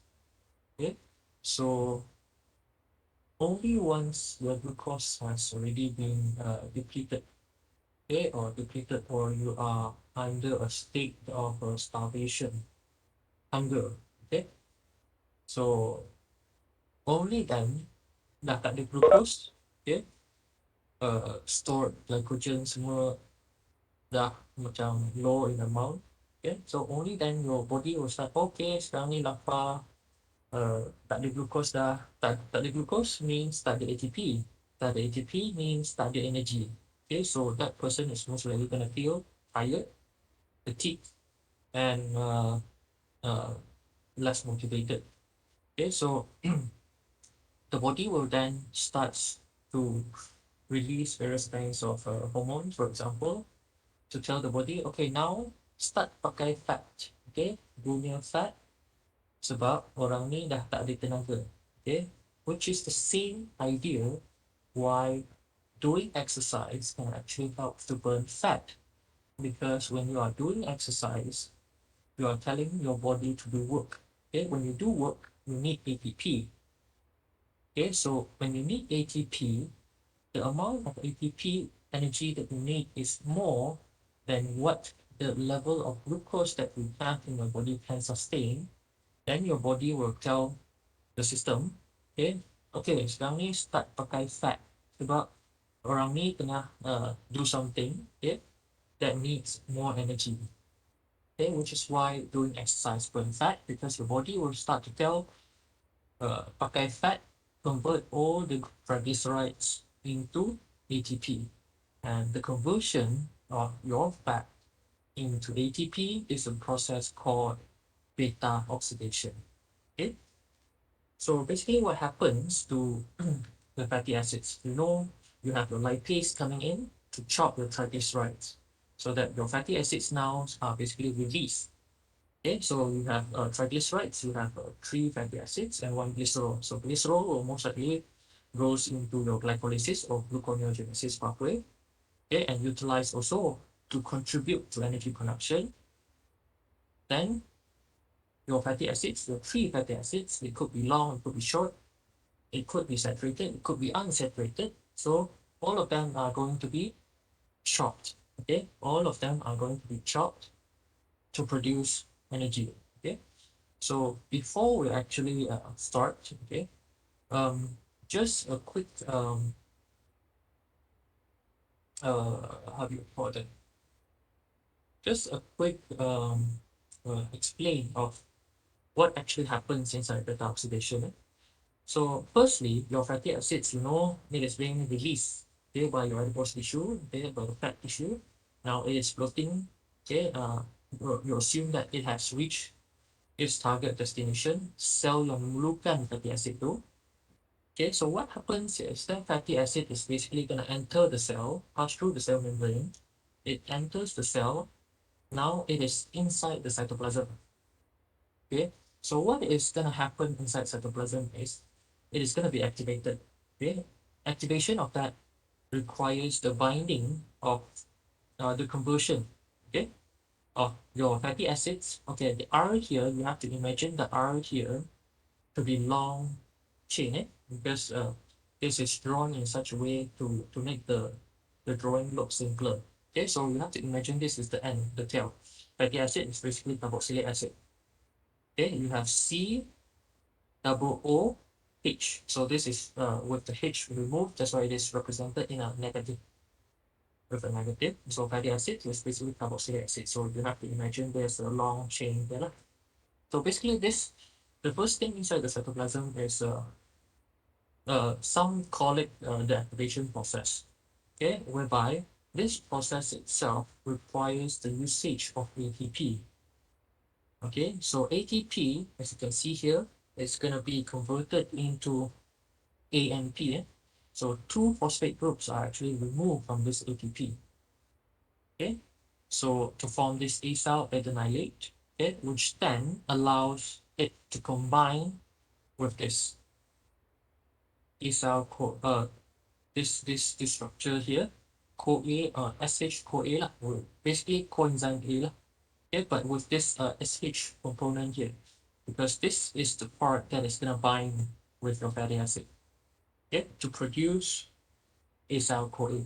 So this is the starting, okay, the starting structure that is needed to be transported into the mitochondria. So basically, this one stays in the cytoplasm first. Once it is activated, it is going to be converted into acyl CoA, and only once it has been converted, which is termed like activated, only then it can start the beta oxidation process. Okay. Okay, I will go into this one in a moment. Okay, so once it has started, activated, being converted into acyl CoA, beta oxidation itself is consisting of this four different steps. It's very easy to remember. In a moment, I'll explain. Okay, so you have four different steps. So what this cycle, these four steps is actually repeating. Okay, you have fatty acids. Fatty acids are long carbon chain, right? Long carbon chain. So what happens per cycle of beta oxidation, which consists of four different steps, is beta oxidation chopped off two carbon. Okay, so you just remember every cycle of beta oxidation chop off two carbon from this acyl CoA. Okay, when one cycle complete, you will have this structure here, hilang dua carbon. Then you generate another acyl CoA. Okay, but with two carbon short. Then repeat another beta oxidation, two more carbon is being chopped off. Okay, so basically that is what happens in a beta oxidation. Okay, every cycle of beta oxidation, you end up chopping off two carbon. Those two carbons are being released in the form of acetyl CoA. Okay, if you still remember from your glycolysis, you also generate all your just before you enter your Krebs cycle and your electron transport chain, you generate acetyl CoA. So your beta oxidation process is actually a process where your fatty acids are being chopped off two carbon at a time to produce acetyl CoA. Okay, so now we'll look at that. Okay, okay, fatty acids must first be activated by formation of acyl CoA, okay, which is this one. Okay, activated with the consumption of ATP. Okay, normally in most consumption of ATP, you will notice that it is being changed into ADP, where you only have one phosphate group that is being removed. This time around, it is removing straight away dual phosphate. Okay, that's why you have A and P coming in. Okay, so acetyl-CoA synthase condenses fatty acids with CoA, okay, which with simultaneous hydrolysis of ATP to AMP. So the process of activation is helped or catalyzed by this enzyme called acyl-CoA synthetase. Okay, so this is the enzyme that kickstart this process here. Okay, okay. So formation of this CoA ester is expensive because it consumes ATP. Okay, dah lah sekarang ni tengah macam lemah sebab ATP tak cukup, kena makan ATP lagi. So which is why it's considered kind of like costly lah sebab to kickstart you already have to consume. Okay, you already consume ATP. Okay, so the hydrolysis of this ATP into AMP causes the release of this much amount of energy. Okay, so this energy is being released and utilized for synthesis of acyl-CoA synthesis, which need energy, which is the plus sign here. Okay, so the energy that is released from this is utilized here. So you can see it is chun chun, ngam ngam, to feed this. Okay, so because this is like almost balanced, right? To make the process move forward, you need more energy, more free energy to push it forward, which is why the double phosphate here comes into play. Okay, so the 2-phosphate here is being chopped further. Okay, subsequent hydrolysis of this diphosphate drives the reaction strongly forward because the breaking up of this 2-phosphate here actually release more energy. Okay, so at the end, the overall process, okay, if you remember in enzyme catalyzed reaction, in order for the reaction to move forward, the overall energy needs to be negative. Okay, so if this plus this plus this, of course, you are going to end up getting a net release of energy. Okay, so this reaction can move forward. Okay, so with the activation of this, that's why it can proceed on to enter beta oxidation.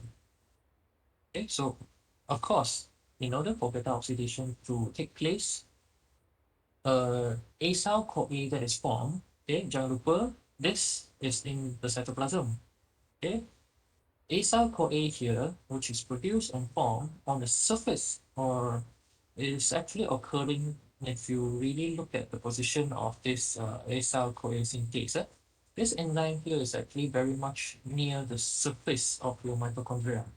Okay, very much near the surface of the organelle mitochondria. Okay, so once this enzyme has actually converted your fatty acid into this acyl-CoA, so this acyl-CoA, in order to enter beta oxidation, needs to be transported into the mitochondria, okay, with the help of several enzymes. Okay, so in this picture here, it is basically just shown as a simple translocase, but in actual fact, no. Okay, there's quite a number of different enzymes, okay, that is involved in transporting your acyl-CoA from the cytoplasm. This is the cytoplasm. This is the membrane of your mitochondria. This is the matrix of your mitochondria, the inner part of your mitochondria. So this thing here needs to be transferred inside. Okay? The transferring of this process is called carnitine shuttle. Okay, it's with the help of this carnitine. Okay, you have this carnitine molecule here. So basically, to put it in simple terms, what happens is acyl-CoA is basically going to combine with this carnitine to form acyl-carnitine. Okay, then once this is formed with the help of this translocase, which in actual fact it's not just one protein, it's actually a series of protein that can be including quarantine acyl transferase. Okay, you'll notice if you read up more in depth, there's actually a series of protein, and one of it is actually carnitine acyl transferase. You have carnitine acyl transferase 1 and carnitine acyl transferase 2 even. Okay, so carnitine acyl transferase is actually somewhat on the outer part, somewhat here, okay, outer part of the uh, membrane, and whereas carnitine acyltransferase 2 is somewhat on the inner part. Okay, so with the help of all these different kind of enzymes, right? So what happens is the main purpose is to transfer this failure acyl CoA into its playground, which is the matrix. So not ni memang masuk sebab all the different enzymes involved in beta oxidation are inside the matrix, not in the cytoplasm.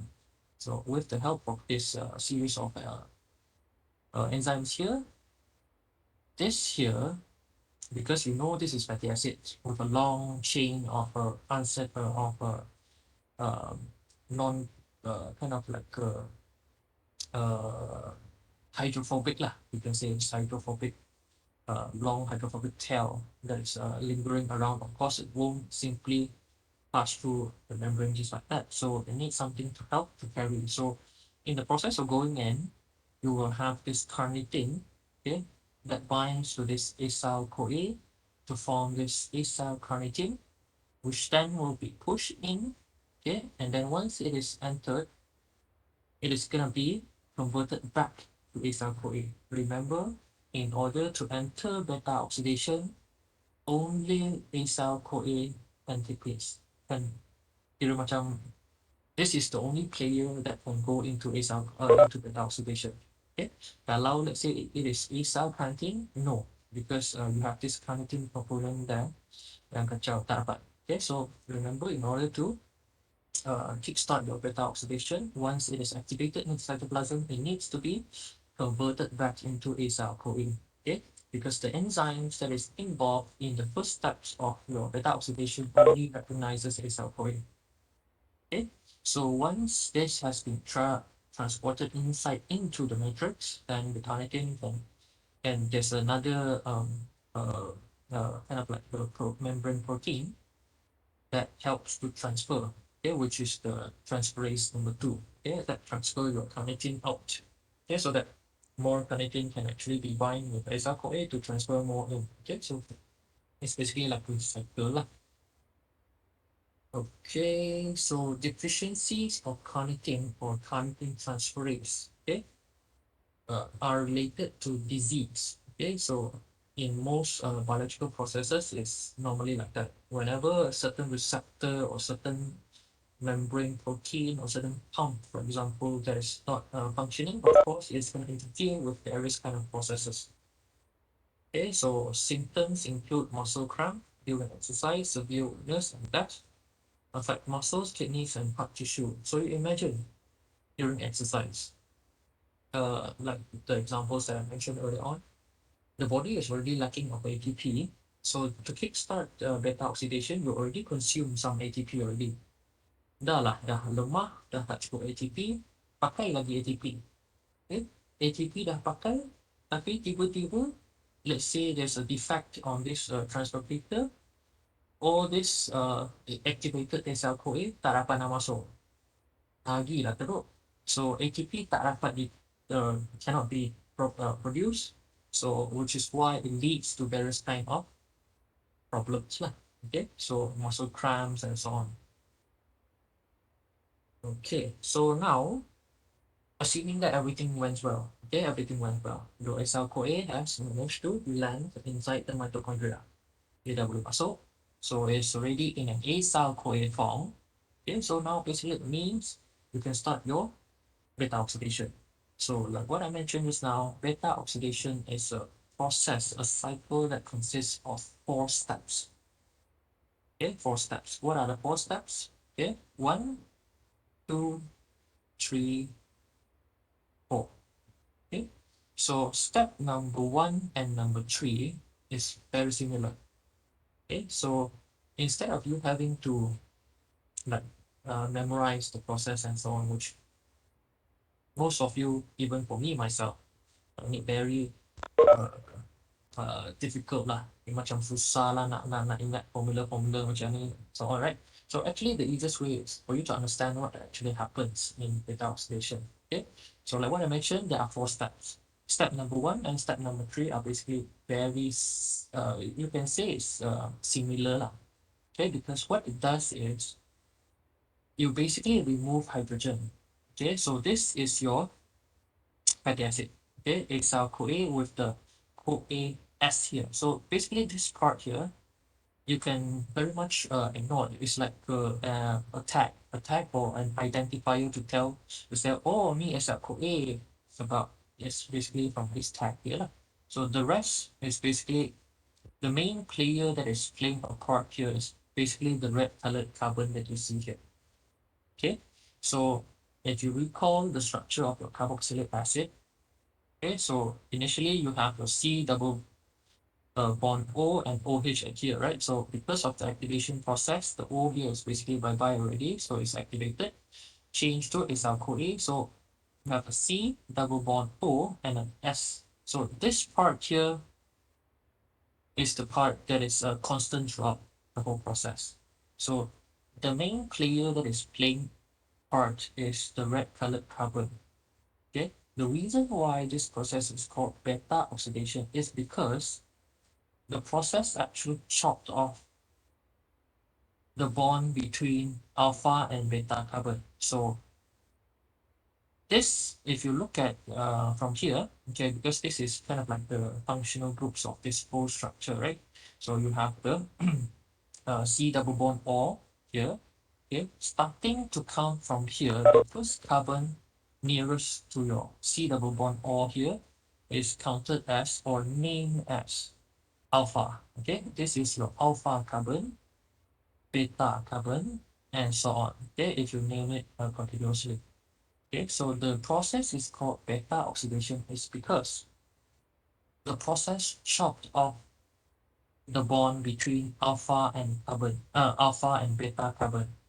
Okay, so this is your C double bond O, this is your alpha carbon, this is your beta carbon. So meaning to say, this here is gonna be chopped, okay, at the end of the 4th step. Okay, now if you would compare immediately this structure with this structure here, okay, or these two lah, okay, as you can see, this is being released. So prior to the separation of these two components here, you can look at this structure here. So these two is basically this here. Okay, so until the final steps, basically this is being chopped off, and this structure here, if you follow my cursor, this one, C double bond O, S and CoA, CoA is being regenerated, which is why you still generate back acyl CoA, but lacking 2 carbon, because the 2 carbon has already been released as acetyl CoA, and this acetyl CoA can go into your Krebs cycle, go into your electron transport chain to start generating your ATP. Okay, so which is why one cycle of this beta oxidation is gonna release acetyl CoA as 2 carbon. Okay, and this original structure is our CoA. You see this part here is regenerating this part here. Okay, this portion here,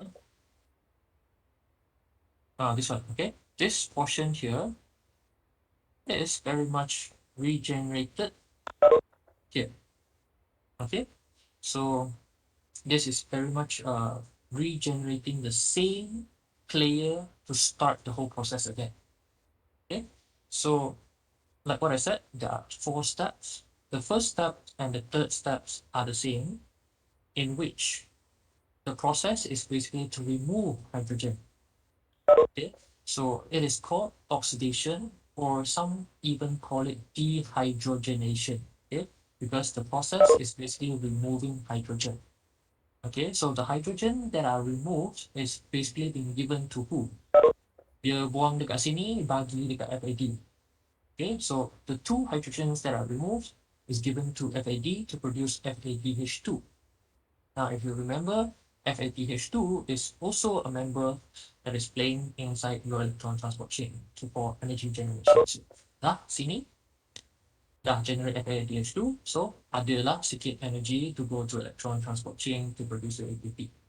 Okay, so first step, remove hydrogen. So after dah remove dua hydrogen, kuranglah dua hydrogen.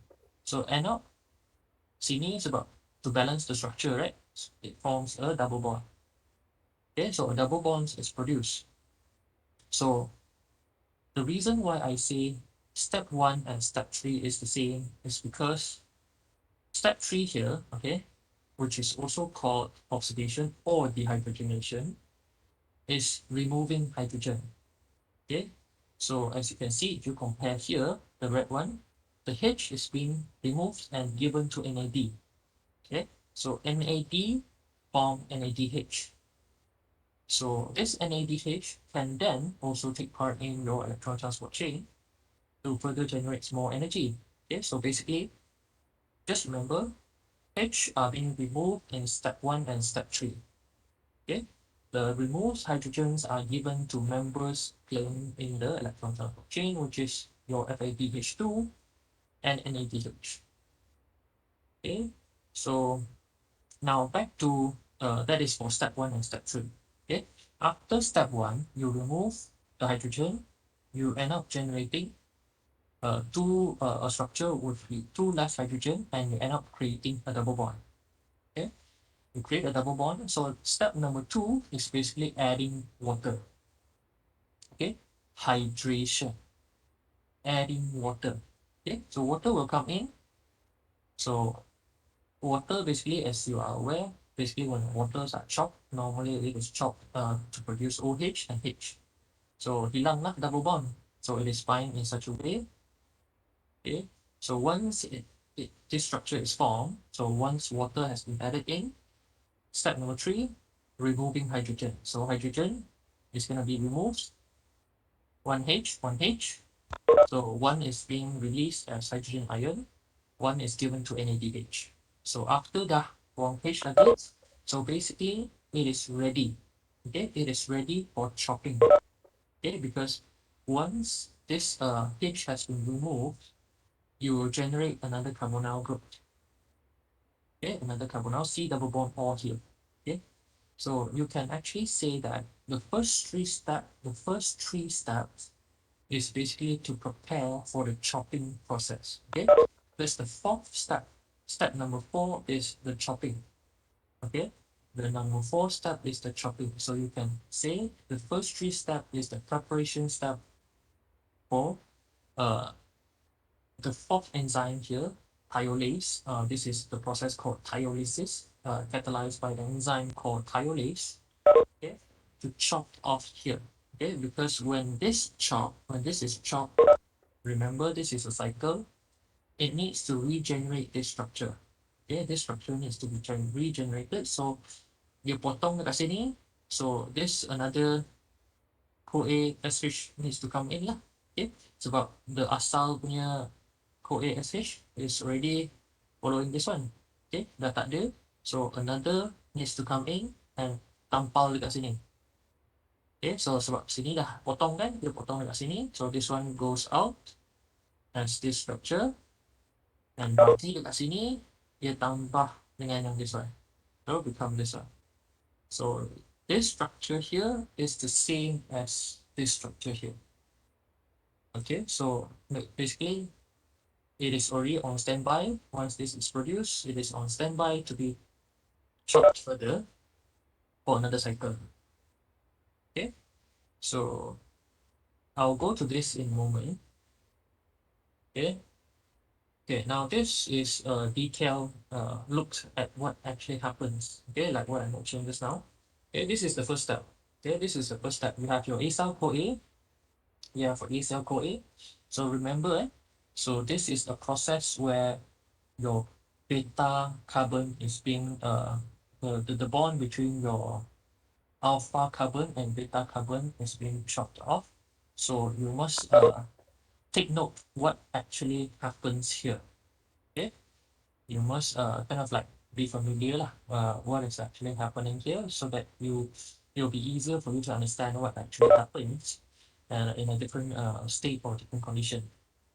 Okay, firstly, you have this C double bond, C carbon connected with this carbon alpha here.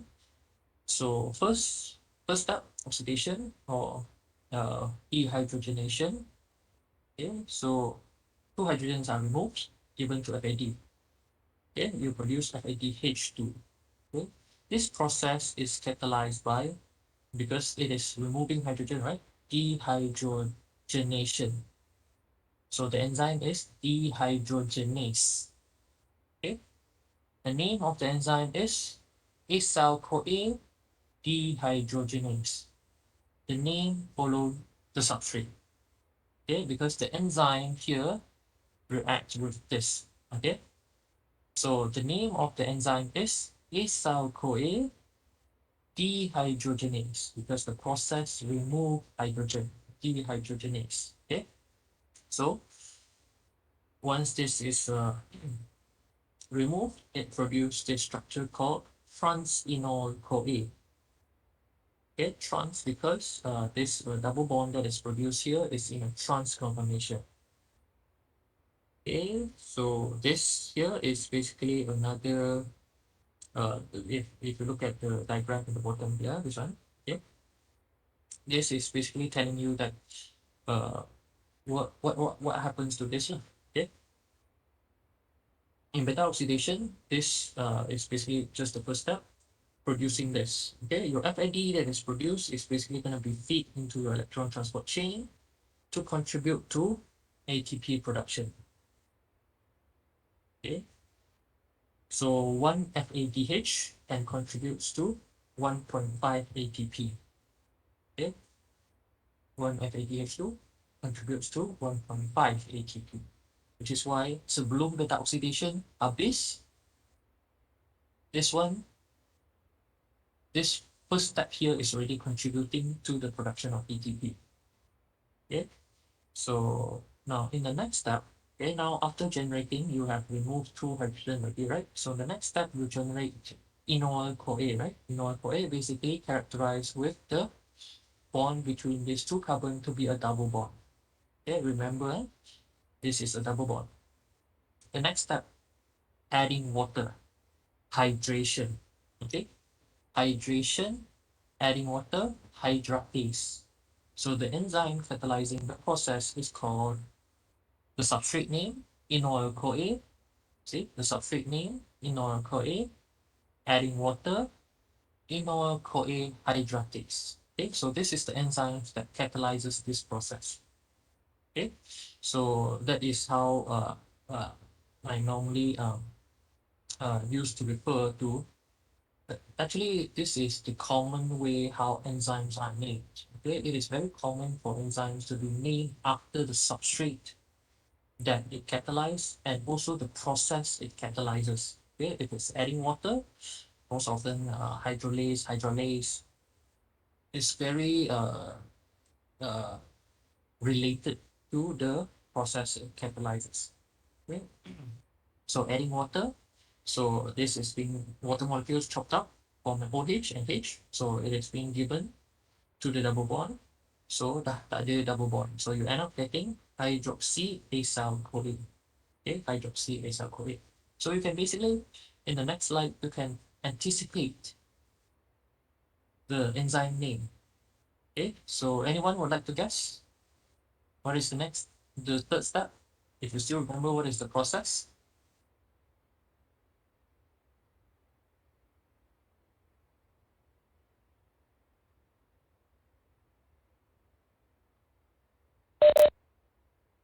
Anyone? Yeah, okay.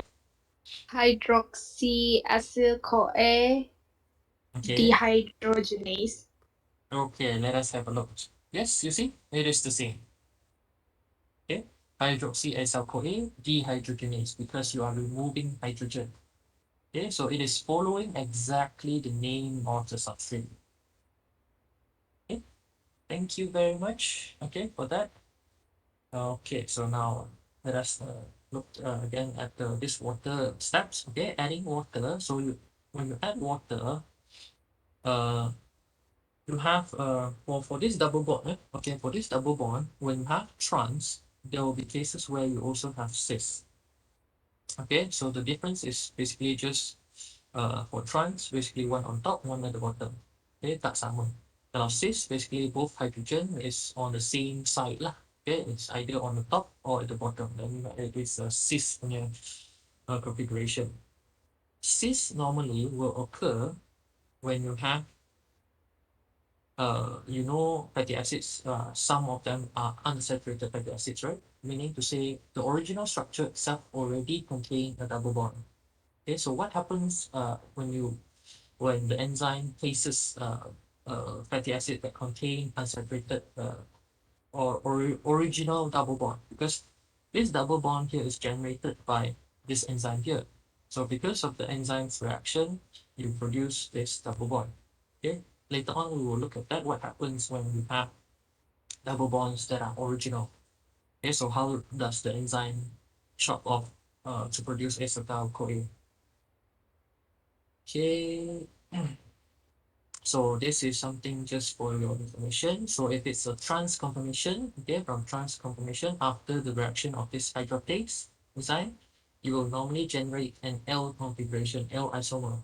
Okay, but if it's a cis, then normally you will generate a D isomer. Okay, you will generate a D isomer. Okay, so this is the third step. Okay, removing hydrogen. Okay, after you generate this structure again, okay, after you generate this structure, you remove hydrogen. Hydrogen is given to NADH. Okay, so this same NADH is gonna go and play dekat electron transport chain sudah. Okay, so it's gonna lead to contributing to another. If you remember, NADH contributes 2.5 ATP. Okay, FADH2 contributes just now 1.5. NADH is going to contribute to 2.5. Okay, so after this process, with the help of this dehydrogenase enzyme, hydroxyacyl-CoA dehydrogenase enzyme, you are going to produce this ketoacyl-CoA. Okay, ketoacyl-CoA, basically characterized with this structure there. Okay, the purpose is basically to regenerate this. Okay, sebab this is already the third step. Okay, the first three steps is basically to prepare for the chopping dekat sini, potong this supaya bahagian sini boleh generate balik bahagian sini sama lagi. Okay, so the next step is basically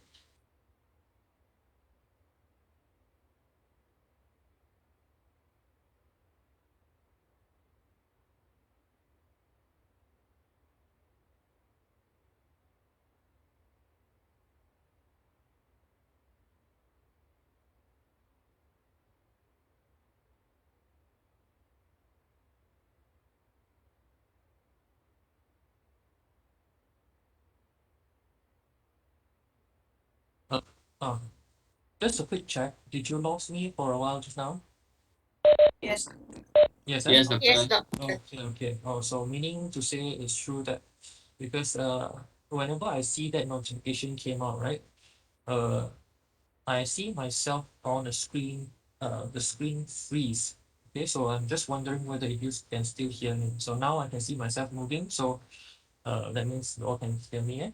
Okay, so now I'll just continue back to this one. Okay, so after generating this, okay, so the next process, you might be wondering, might be guessing in your head, the next enzymes, the fourth step most likely to keto-acyl-CoA and whatever process at the back.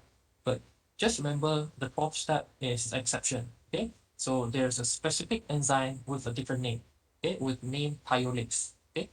In the fourth step number 4, the enzyme that is responsible is called thiolase, okay? It's not following the substrate's name. Okay, you just remember the fourth step is slightly different. Okay, so the process is basically cutting and adding your CoA to the acyl CoA group. Okay, so forming back this structure. Okay, this structure. So while at the same time releasing acetyl CoA. So acetyl CoA ni akan pergi masuk dekat dalam Krebs cycle lah. Masuk dekat Krebs cycle. While this one continue, kena potong lagi lah. Okay, so basically these 4 steps, with the completion of these 4 steps, you produce NADH, you produce FADH2, you also produce acetyl-CoA and an acyl-CoA with 2 carbon less. Okay, so that is the product from one cycle of beta oxidation. Okay, so this is chain. Okay, so from this, okay, after the completion of this 4 step of beta oxidation, the process basically repeat. Okay, the process basically repeat, and this one, okay, this member here goes to the electron transport chain, right? Okay, whereas this one goes back to the front. Okay, so you can imagine this one go back again over here lagi. Dia start balik. Okay, so the process is gonna keep on repeating every time. Okay, until dah tak ada carbon nak dipotong. Initially, let's say this fatty acid, you have 16, 16. Okay, for example, aromatic acid, which is a fatty acid that is produced by our body, 16 carbon. So what happens is, this 16 carbon, every time dia masuk beta oxidation, 2 carbon akan dipotong. Okay, so from 16, dia akan potong 2. So at the end of one cycle, jadi 14. So carbon 14 ni akan start balik, it's gonna start from the beginning again. So it's gonna go through the 4 steps again, potong lagi 2. Okay, so end up becoming 12. 12. Okay, that 12 carbon is gonna repeat, potong lagi 2, release acetyl-CoA lagi, tinggal 10. So the process is gonna repeat until tak ada carbon nak dipotong lagi. So the last cycle will be from a 4 carbon, dia akan terus chop tengah. Okay, so forming 2 acetyl-CoA. So that is the last step. Okay, so if you were to look at the number of ATP that is produced from the process, okay, 16 carbon is the most common example, because our body is capable of producing these fatty acids consisting of 16 carbon with the name palmitate or palmitic acid. Okay, so this is one of the commonly used examples. Okay, so as you are aware, 16.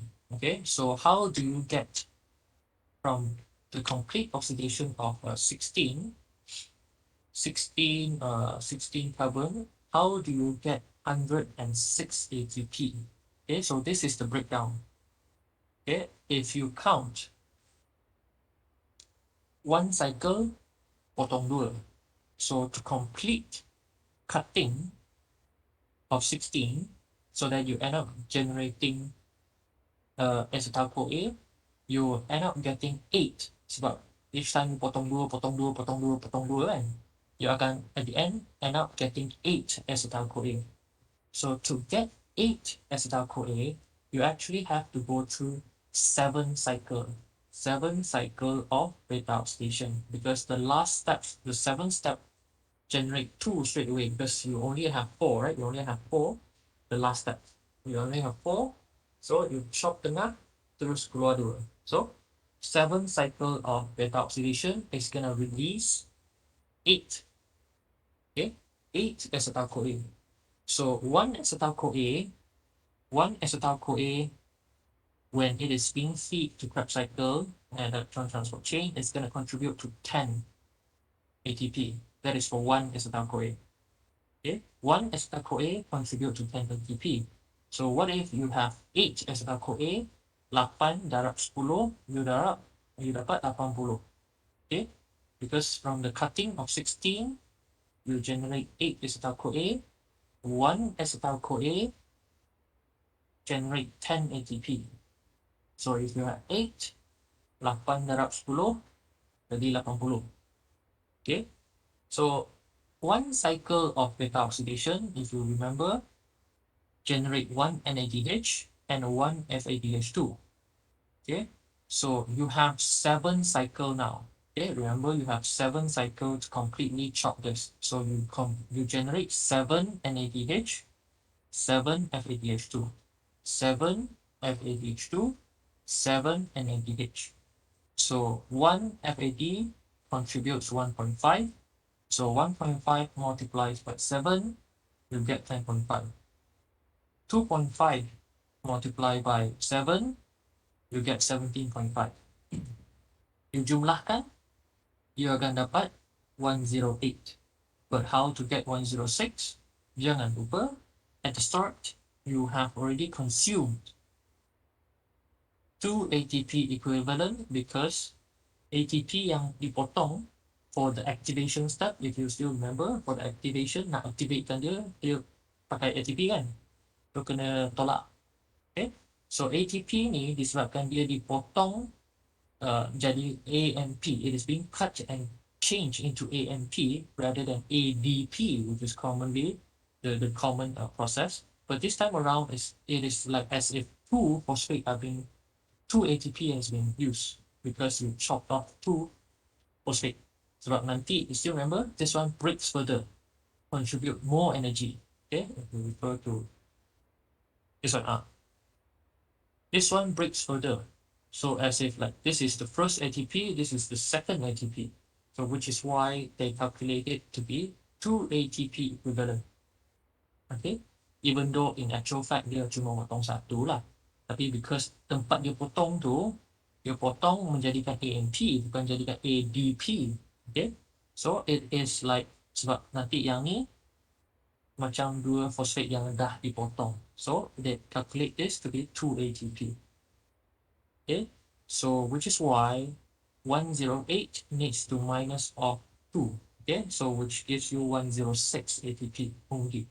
Okay, so as a whole, 16 carbon gives you 106 ATP upon completing all beta oxidation process, releasing all the carbon in the form of acetyl-CoA. Okay, so if I were to ask you, what if I start with 14 carbon, 14, then you must be able to know or calculate how much ATP that you're supposed to be getting. Okay? And if I ask you, what if 20 carbon, same, the process is same. Okay, so you must be able to know how much ATP that you will most likely be getting at the end of the day. Okay? So this is basically the process of your beta oxidation. Okay, now the example that was given just now is basically for cases where you have even number of carbon. Yeah, because we have various kind of fatty acids, right? You have 14, 15, 16, 17. Okay, different number. So of course, if it's an even number, then the calculation is straightforward. Okay, so you just bahagi dua. Then the number of acetyl-CoA you can already calculate how much already. But what if 17? Alang-alang. Alang-alang confirm kalau 17, contohnya 17, 17. Confirm until the last beta oxidation, you will end up generating a 3-carbon compound. Okay, 3-carbon compound is basically called propionyl CoA. Okay, which is a 3-carbon alang-alang. So you cannot just simply chop 2 off and then leave off with 1 carbon. Cannot. Okay, so what happens for cases where you have fatty acids which contain alang-alang 3 carbon saja. Okay, fatty acids with uneven or odd number. So you will definitely reach a point towards the final step of your beta oxidation where you will generate propionyl CoA. So what happens to this propionyl CoA is gonna go through a series of process to be converted into succinyl CoA. Okay, so with the addition of carbon dioxide. So basically this process is gonna use or add in carbon dioxide, add in 1 carbon into this propionyl CoA to produce succinyl CoA with 4 carbon. So this succinyl CoA is gonna be used further into your TCA cycle. Okay, your Krebs cycle. So if you recall, succinyl-CoA is one of the players inside your Krebs cycle, right? Your TCA cycle. So nothing is being put to waste. Okay, so this is for odd number of fatty acid. This is what happened. Okay, so for unsaturated, meaning to say fatty acids where originally sebelum you start beta oxidation dah ada double bond kat sini dah. Okay, so for this kind of fatty acids, for example, there's an additional enzyme with the name isomerase. Okay, if you remember, like for example, so okay, so from here dia potong sebab dekat sini dia CH2 ada 7 dekat depan kan, so after chopping for 6 7 times at the front, you end up generating this structure. So over here, you have this cis configuration. Now, if you compare to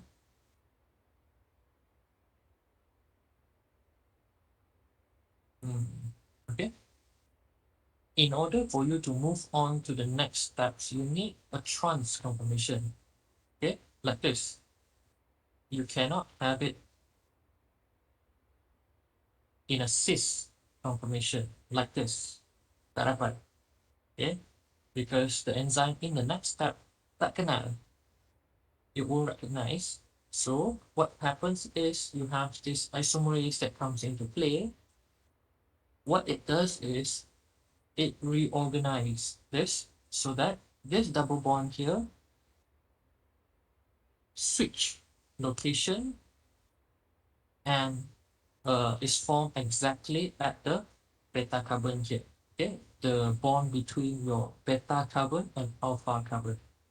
Okay, if you still remember, this is carbon, your carbon, the functional group C double bond O. So this is calculated as the alpha carbon. This is the beta carbon. So the double bond needs to be between these two in order for the cutting to occur. Okay, so kalau dia alang-alang kat sini, plus it is in a cis conformation, so you need a isomerase to come into play to actually help to convert a cis conformation into a trans conformation. Okay, so odd numbered double bonds is handled by isomerase. Okay, so this is what happens lah. Kalau let's say if there's an odd number or suddenly a double bond that appears at the wrong position. Okay, this is very much happening because you have various kind of fatty acids. This is especially true for poly unsaturated fatty acid. You have fatty acids that can contain more than one double bond, 2 or 3 or 4 or 5, and so on. So the process is slightly different, slightly complicated sikit, tapi the purpose is still the same. Okay, so the front part, no matter how does it look like, kalau let's say tak ada double bond, you chop je. It just follow the same beta oxidation process. It just chop accordingly. So this is the alpha. This is the alpha carbon. This is the beta. So the first chopping occur here, and then the next, until the repeat lah, until the point where it reach this one. Sini alang-alang lagi. So this is the alpha carbon. This is the beta carbon. But the double bond occur here, bukan dekat sini. So what to do? Isomerase datang lagi. Okay, isomerase come into play again. Tukar ke dia. Okay, change it to the correct position. Okay, so kalau dah tukar, dah betul, then proceed beta oxidation. Potong lah. So this one is gonna be chop. Okay, so this is gonna go through beta oxidation, then chop, and then produces this. After chopping, baru dia akan tukar jadi macam ni. So if you remember the structure, so this is after chopping. Okay, after chopping, this is what is produced. Satu acetyl CoA dah dikeluarkan dah. Okay, so this is what happens. This is produced. So now, sebab ada lagi carbon dekat belakang kan. So tapi sekarang ni, so if you look at this is C double bond O, so this is alpha carbon, this is beta carbon. Okay, so supposedly, if this, no problem. Okay, if this is to start beta oxidation on its own, sebab you have the first enzyme that remove the hydrogen so that sini dapat double bond, right? So this is what happened. Okay, so you have the first, okay, first enzyme coming in of your beta oxidation, okay, dehydrogenase. So you have the FADH produced. Okay, so dah sini double bond produced. Now the problem is once you have this, okay, once you have this here, the next step is adding water. Okay, so to proceed further, okay, you will notice that this structure here, yang the next, okay, which is this one, is interfering. Okay, this is interfering because by the time you want to proceed further, you need to regenerate another C double bond O, which is supposed to be generated. So this one is supposed to be the next C double bond O. Tapi sini ada double bond. So this is gonna prevent the next process from occurring. So there's this another reductase enzymes that is come into play. So besides isomerase, we have this reductase enzyme, but it comes with a cost.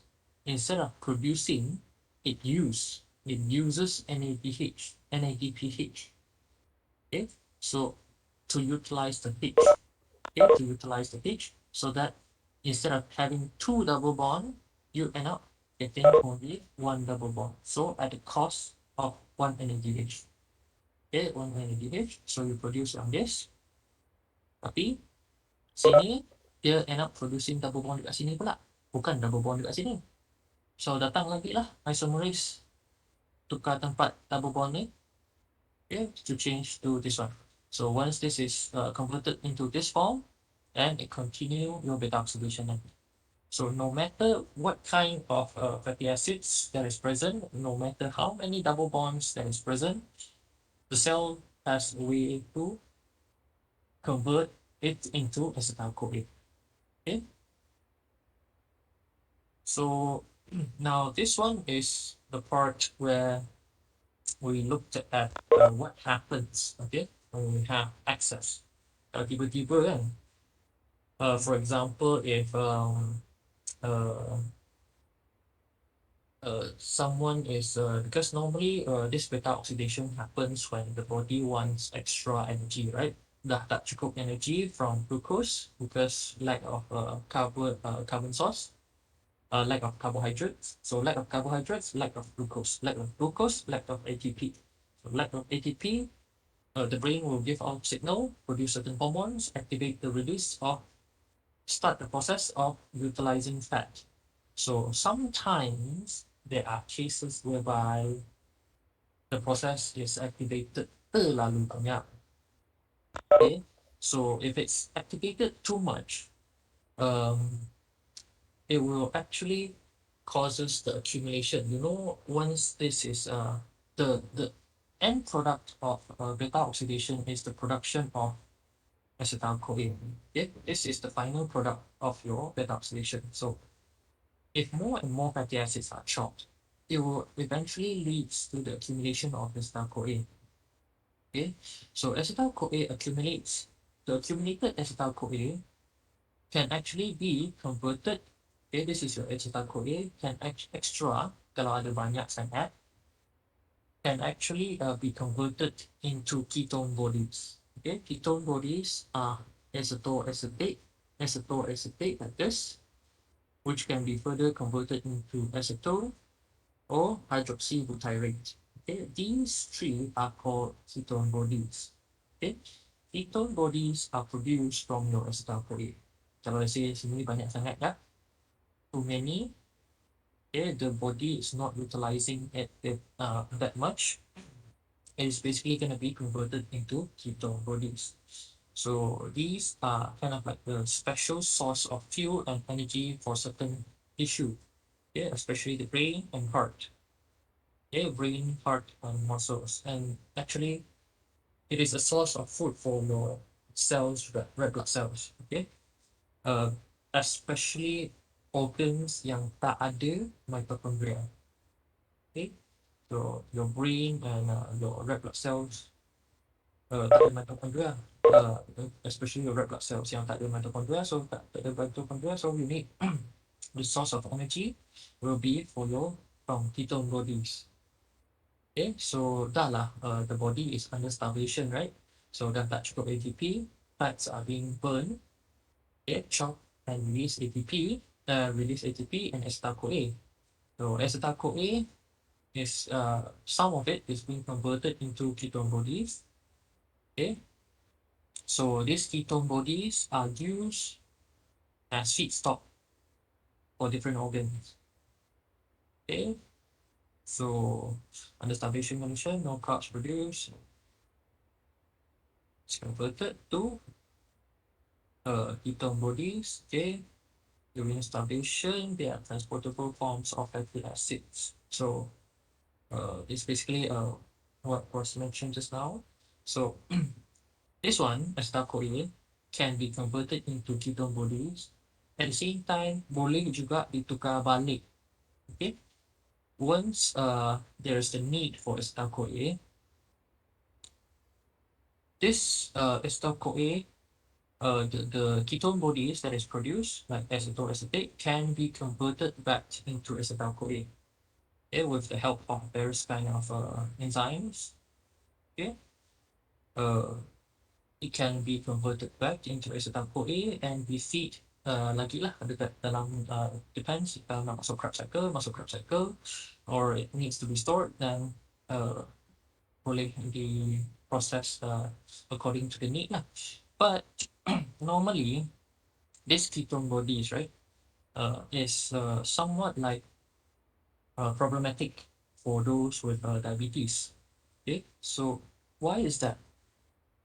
Diabetic person, normally they are facing problem with insufficient amount of insulin, okay, which causes the inability to convert extra glucose. Okay, when they eat, okay, of course, when people eat, when they take in carbohydrates, our body will convert it into glucose. Okay, for diabetic person, normally the blood level, the glucose, the level of glucose inside the blood is normally elevated high because of the body's inability either to produce sufficient amount or to produce efficient amount of insulin to lower back down. Okay, so you put it in simple term lah. Insulin is used to kind of like to allow the body to use the glucose inside the blood. Okay, so without insulin, which is the problem of diabetic person, so what happens is the glucose level inside the blood is basically gonna be very high. Okay, very high. So for diabetic person, dia kalau let's say contohnya because dia punya insulin is not functioning or is insufficient amount, so the cell is basically starving. Okay, glucose is inside the blood. Okay, tapi without insulin, the cell is like dia boleh tengok je makanan dekat depan dia, tapi dia tak dapat pakai. So glucose is remaining inside the blood for a very high concentration, while the cell is starving. Dia tak dapat pakai without insulin sebab insulin allow the glucose to pass through and taken up by the cell. So without insulin, makanan ada tapi sel tak dapat pakai. So cell is in a starvation condition. So kalau cell lapar, so if the cell are hungry, so the cell is basically gonna tell the brain, okay, saya masih lapar ni, saya tak dapat makan. So what happens? The brain and various hormones is gonna release, assuming that the person is still under starvation. Sedangkan makanan ada, the blood is high in glucose, but the body is not able to consume the glucose. Tak dapat uptake. Okay, so the beta oxidation process is gonna kickstart. Okay, so meaning to say, the body will call to start kick off beta oxidation sebab ingatkan tak ada makanan. So fatty acid is gonna be chopped. Okay, fatty acids is going to be chopped, and when fatty acids are chopped, you end up generating acetyl-CoA, right? So acetyl-CoA is eventually going to accumulate. So, dah lah, sekarang ni, inside the blood, the glucose level is already very high. Sel tak dapat makan, so glucose is still inside the blood, elevated glucose. Okay, and at the same time, your acetyl-CoA is accumulating already. So as your acetyl-CoA accumulate, it is being converted into ketone bodies. So likewise, more ketone body is going to build up. Okay, when ketone body builds up, ketone bodies are acidic, so it is going to cause your blood pH to become acidic. Okay, therefore causing a problem known as diabetic ketoacidosis. So this is a condition whereby all because of the failure of the insulin lah, sama ada insufficient of insulin ataupun the inability of the body to sufficiently use insulin. So causing the misconception ingatkan makanan tak cukup, sedangkan glukos ada dalam darah tapi tak dapat makan, tak dapat pakai, so the brain activates the usage of fatty acids, so causing the build up of ketone bodies. So as ketone bodies accumulate inside the blood, so the blood become acidic. Okay, so it will lead to various kind of okay, one of the symptom will be the smell of acetone, because you have acetone being produced, okay, as the ketone bodies are formed. Okay, so this is all because of the chain of reaction that occur due to the lack of insulin, which is why this is a potential problem for diabetic person. Okay, sebab dia dah diabetes, so dia punya insulin tak berfungsi dengan baik. So if the uptake of glucose and food uptake and utilization is not balanced, kalau the kind of like the body condition tick off the brain to activate this process, then it will lead to diabetic ketoacidosis. Okay, a condition that is triggered from a diabetic condition that leads to build-up of ketone bodies in the blood. Okay, so basically this is one condition lah, one condition that is common, not to say common lah, but one situation that is faced or potentially faced by diabetic individual. Okay, which is this disease lah. Okay, and so far this is all for regarding on beta oxidation. Okay, so for the next remaining two slides, okay, this is basically something not so directly related, not to say not totally related, but slightly in relation with your beta oxidation juga, but it's talking on uh, the things that is happening inside the plant or certain bacteria.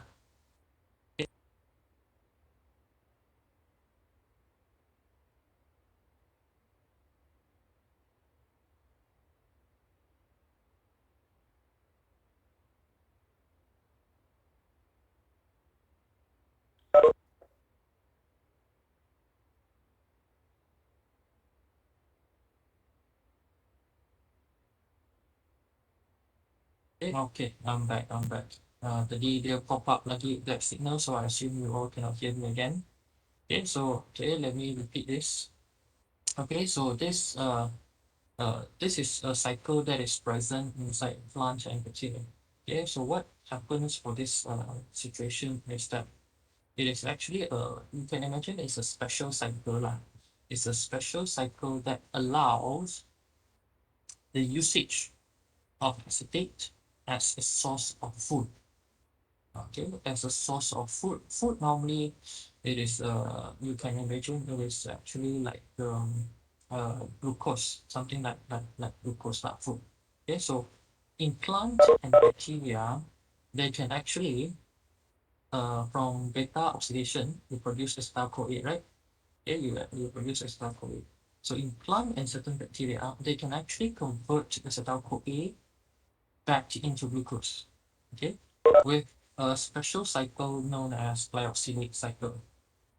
Okay, so what happens is that this cycle is somewhat like a modification of your TCA cycle.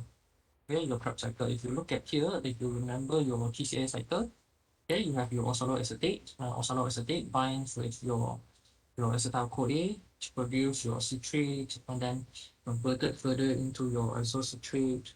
Now, the special thing about this glyoxylate cycle is that after it reaches this isocitrate, it is not going to move on further. Okay, if you recall your TCA cycle, the next one is your alpha ketoglutarate before reaching your succinyl CoA. Okay, there's your succinyl CoA here, alpha ketoglutarate, and then your succinyl CoA, okay, which involve the release of your carbon dioxide. Okay, so the difference here is that the carbon dioxide releasing steps are skipped or bypassed. So that's why that day you don't have the cycle is empty here. So the cycle is not going through that steps, but instead with the help of this isocitrate lyase and also malate uh, synthase, with the help of these two enzymes, okay, which involve the production of this intermediate called glyoxylate, which is why the name called glyoxylate cycle. This from this isocitrate here, it can actually be converted to glyoxylate straight into malate. Okay, so you imagine as if your acetyl-CoA, once it is binded with your oxaloacetate, is being converted through the cycle to produce malate. The additional malate that is produced can actually be used for gluconeogenesis, okay, which is the process of producing glucose. So meaning to say, in plant and bacteria, they can actually convert acetyl-CoA, okay, via this cycle to produce malate, which can be used to produce glucose, which can then be used as food. Okay, so this takes place in the organelles called glycosysomes. Okay, and this do not occur in animals because acetyl-CoA is totally oxidized to carbon dioxide. Okay, where you have the complete TCA cycle.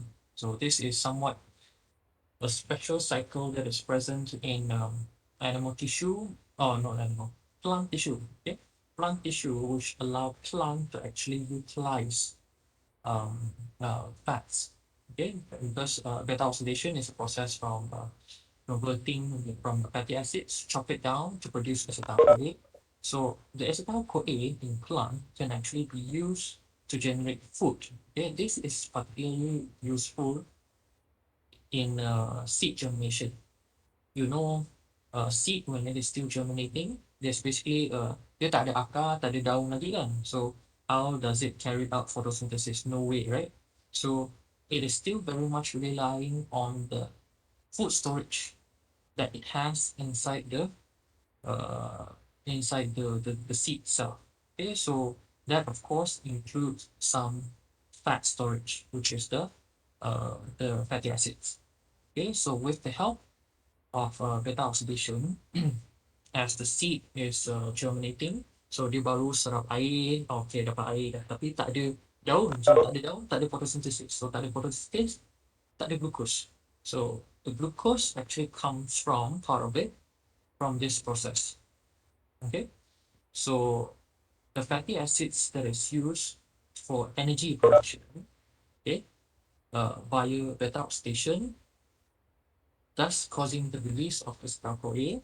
That acetyl-CoA can actually be used with the help of this cycle to produce glucose. Okay, so the glucose can be used for other purposes by the plant. Okay, so that is another things that is useful for this cycle. So this diagram here actually shows the whole processing. So from seed oil, for example, so it can be from beta oxidation, you generate the acetyl-CoA. So with the help of this cycle, you have a malate that is being produced through gluconeogenesis. It allows you to produce glucose. Okay, so that actually helps plant to actually uh, generate some food before uh, it can start to produce its own food with the help of photosynthesis. Okay, sebab daun pun tak keluar lagi kan, so kalau daun, before the leaves actually starts to appear, then it needs to rely on stored food. Okay, so the interconversion of the certain materials actually helps to to provide energy for the organism lah. Okay, so far so good, everyone. I think that is all for today. So for we have covered today, uh, how is your fat after you have consumed? What happens to it? Okay, so where does it goes to? What are the lipoproteins that are involved in carrying all those fats to different parts of tissues, and what happens to them after that? So how are they stored? Okay, so when by the time you need those fats, what happens? Okay, hormones are being released, and you have those you have those uh, various kinds of enzymes that are involved, okay, to actually help to chop your fatty acids into different into acetyl-CoA, which can be used to feed your PCA and electron transport chain at the end of the day, resulting in ATP production. Okay, so this is we can say this is part one of lipid metabolism. Okay, so in the next lecture, we are going to look at how does the body uh, produce its own fatty acids. Okay, so now assuming that uh, we have looked at how is fatty acids being chopped up to produce energy. So next lessons we looked at how the body produce fatty acids for various applications. Okay, so that is all for today, everyone. So it's been almost 3 hours. Okay, so I would not want to take up any more of your time. So if you have any questions, feel free to ask. Okay. I noticed that there are some. Okay, for QR attendance, if you want to, anyone still want to scan ka? Or tak jadi scan tadi kah? Kalau if you want to scan, you can let me know. If you want manual attendance, you just leave your name inside the chat box. Okay, so far so good, everyone. No questions? Kalau no questions, that would be all for today. Thank you very much for being here today, and I'll see you again next week. Okay, thank you very much, everyone. Bye Thank you, bye. Dokter. Okay, doctor. Thank you. Thank you, Doctor. Take care. Stay safe. Okay, you too. Bye bye. Okay, doctor.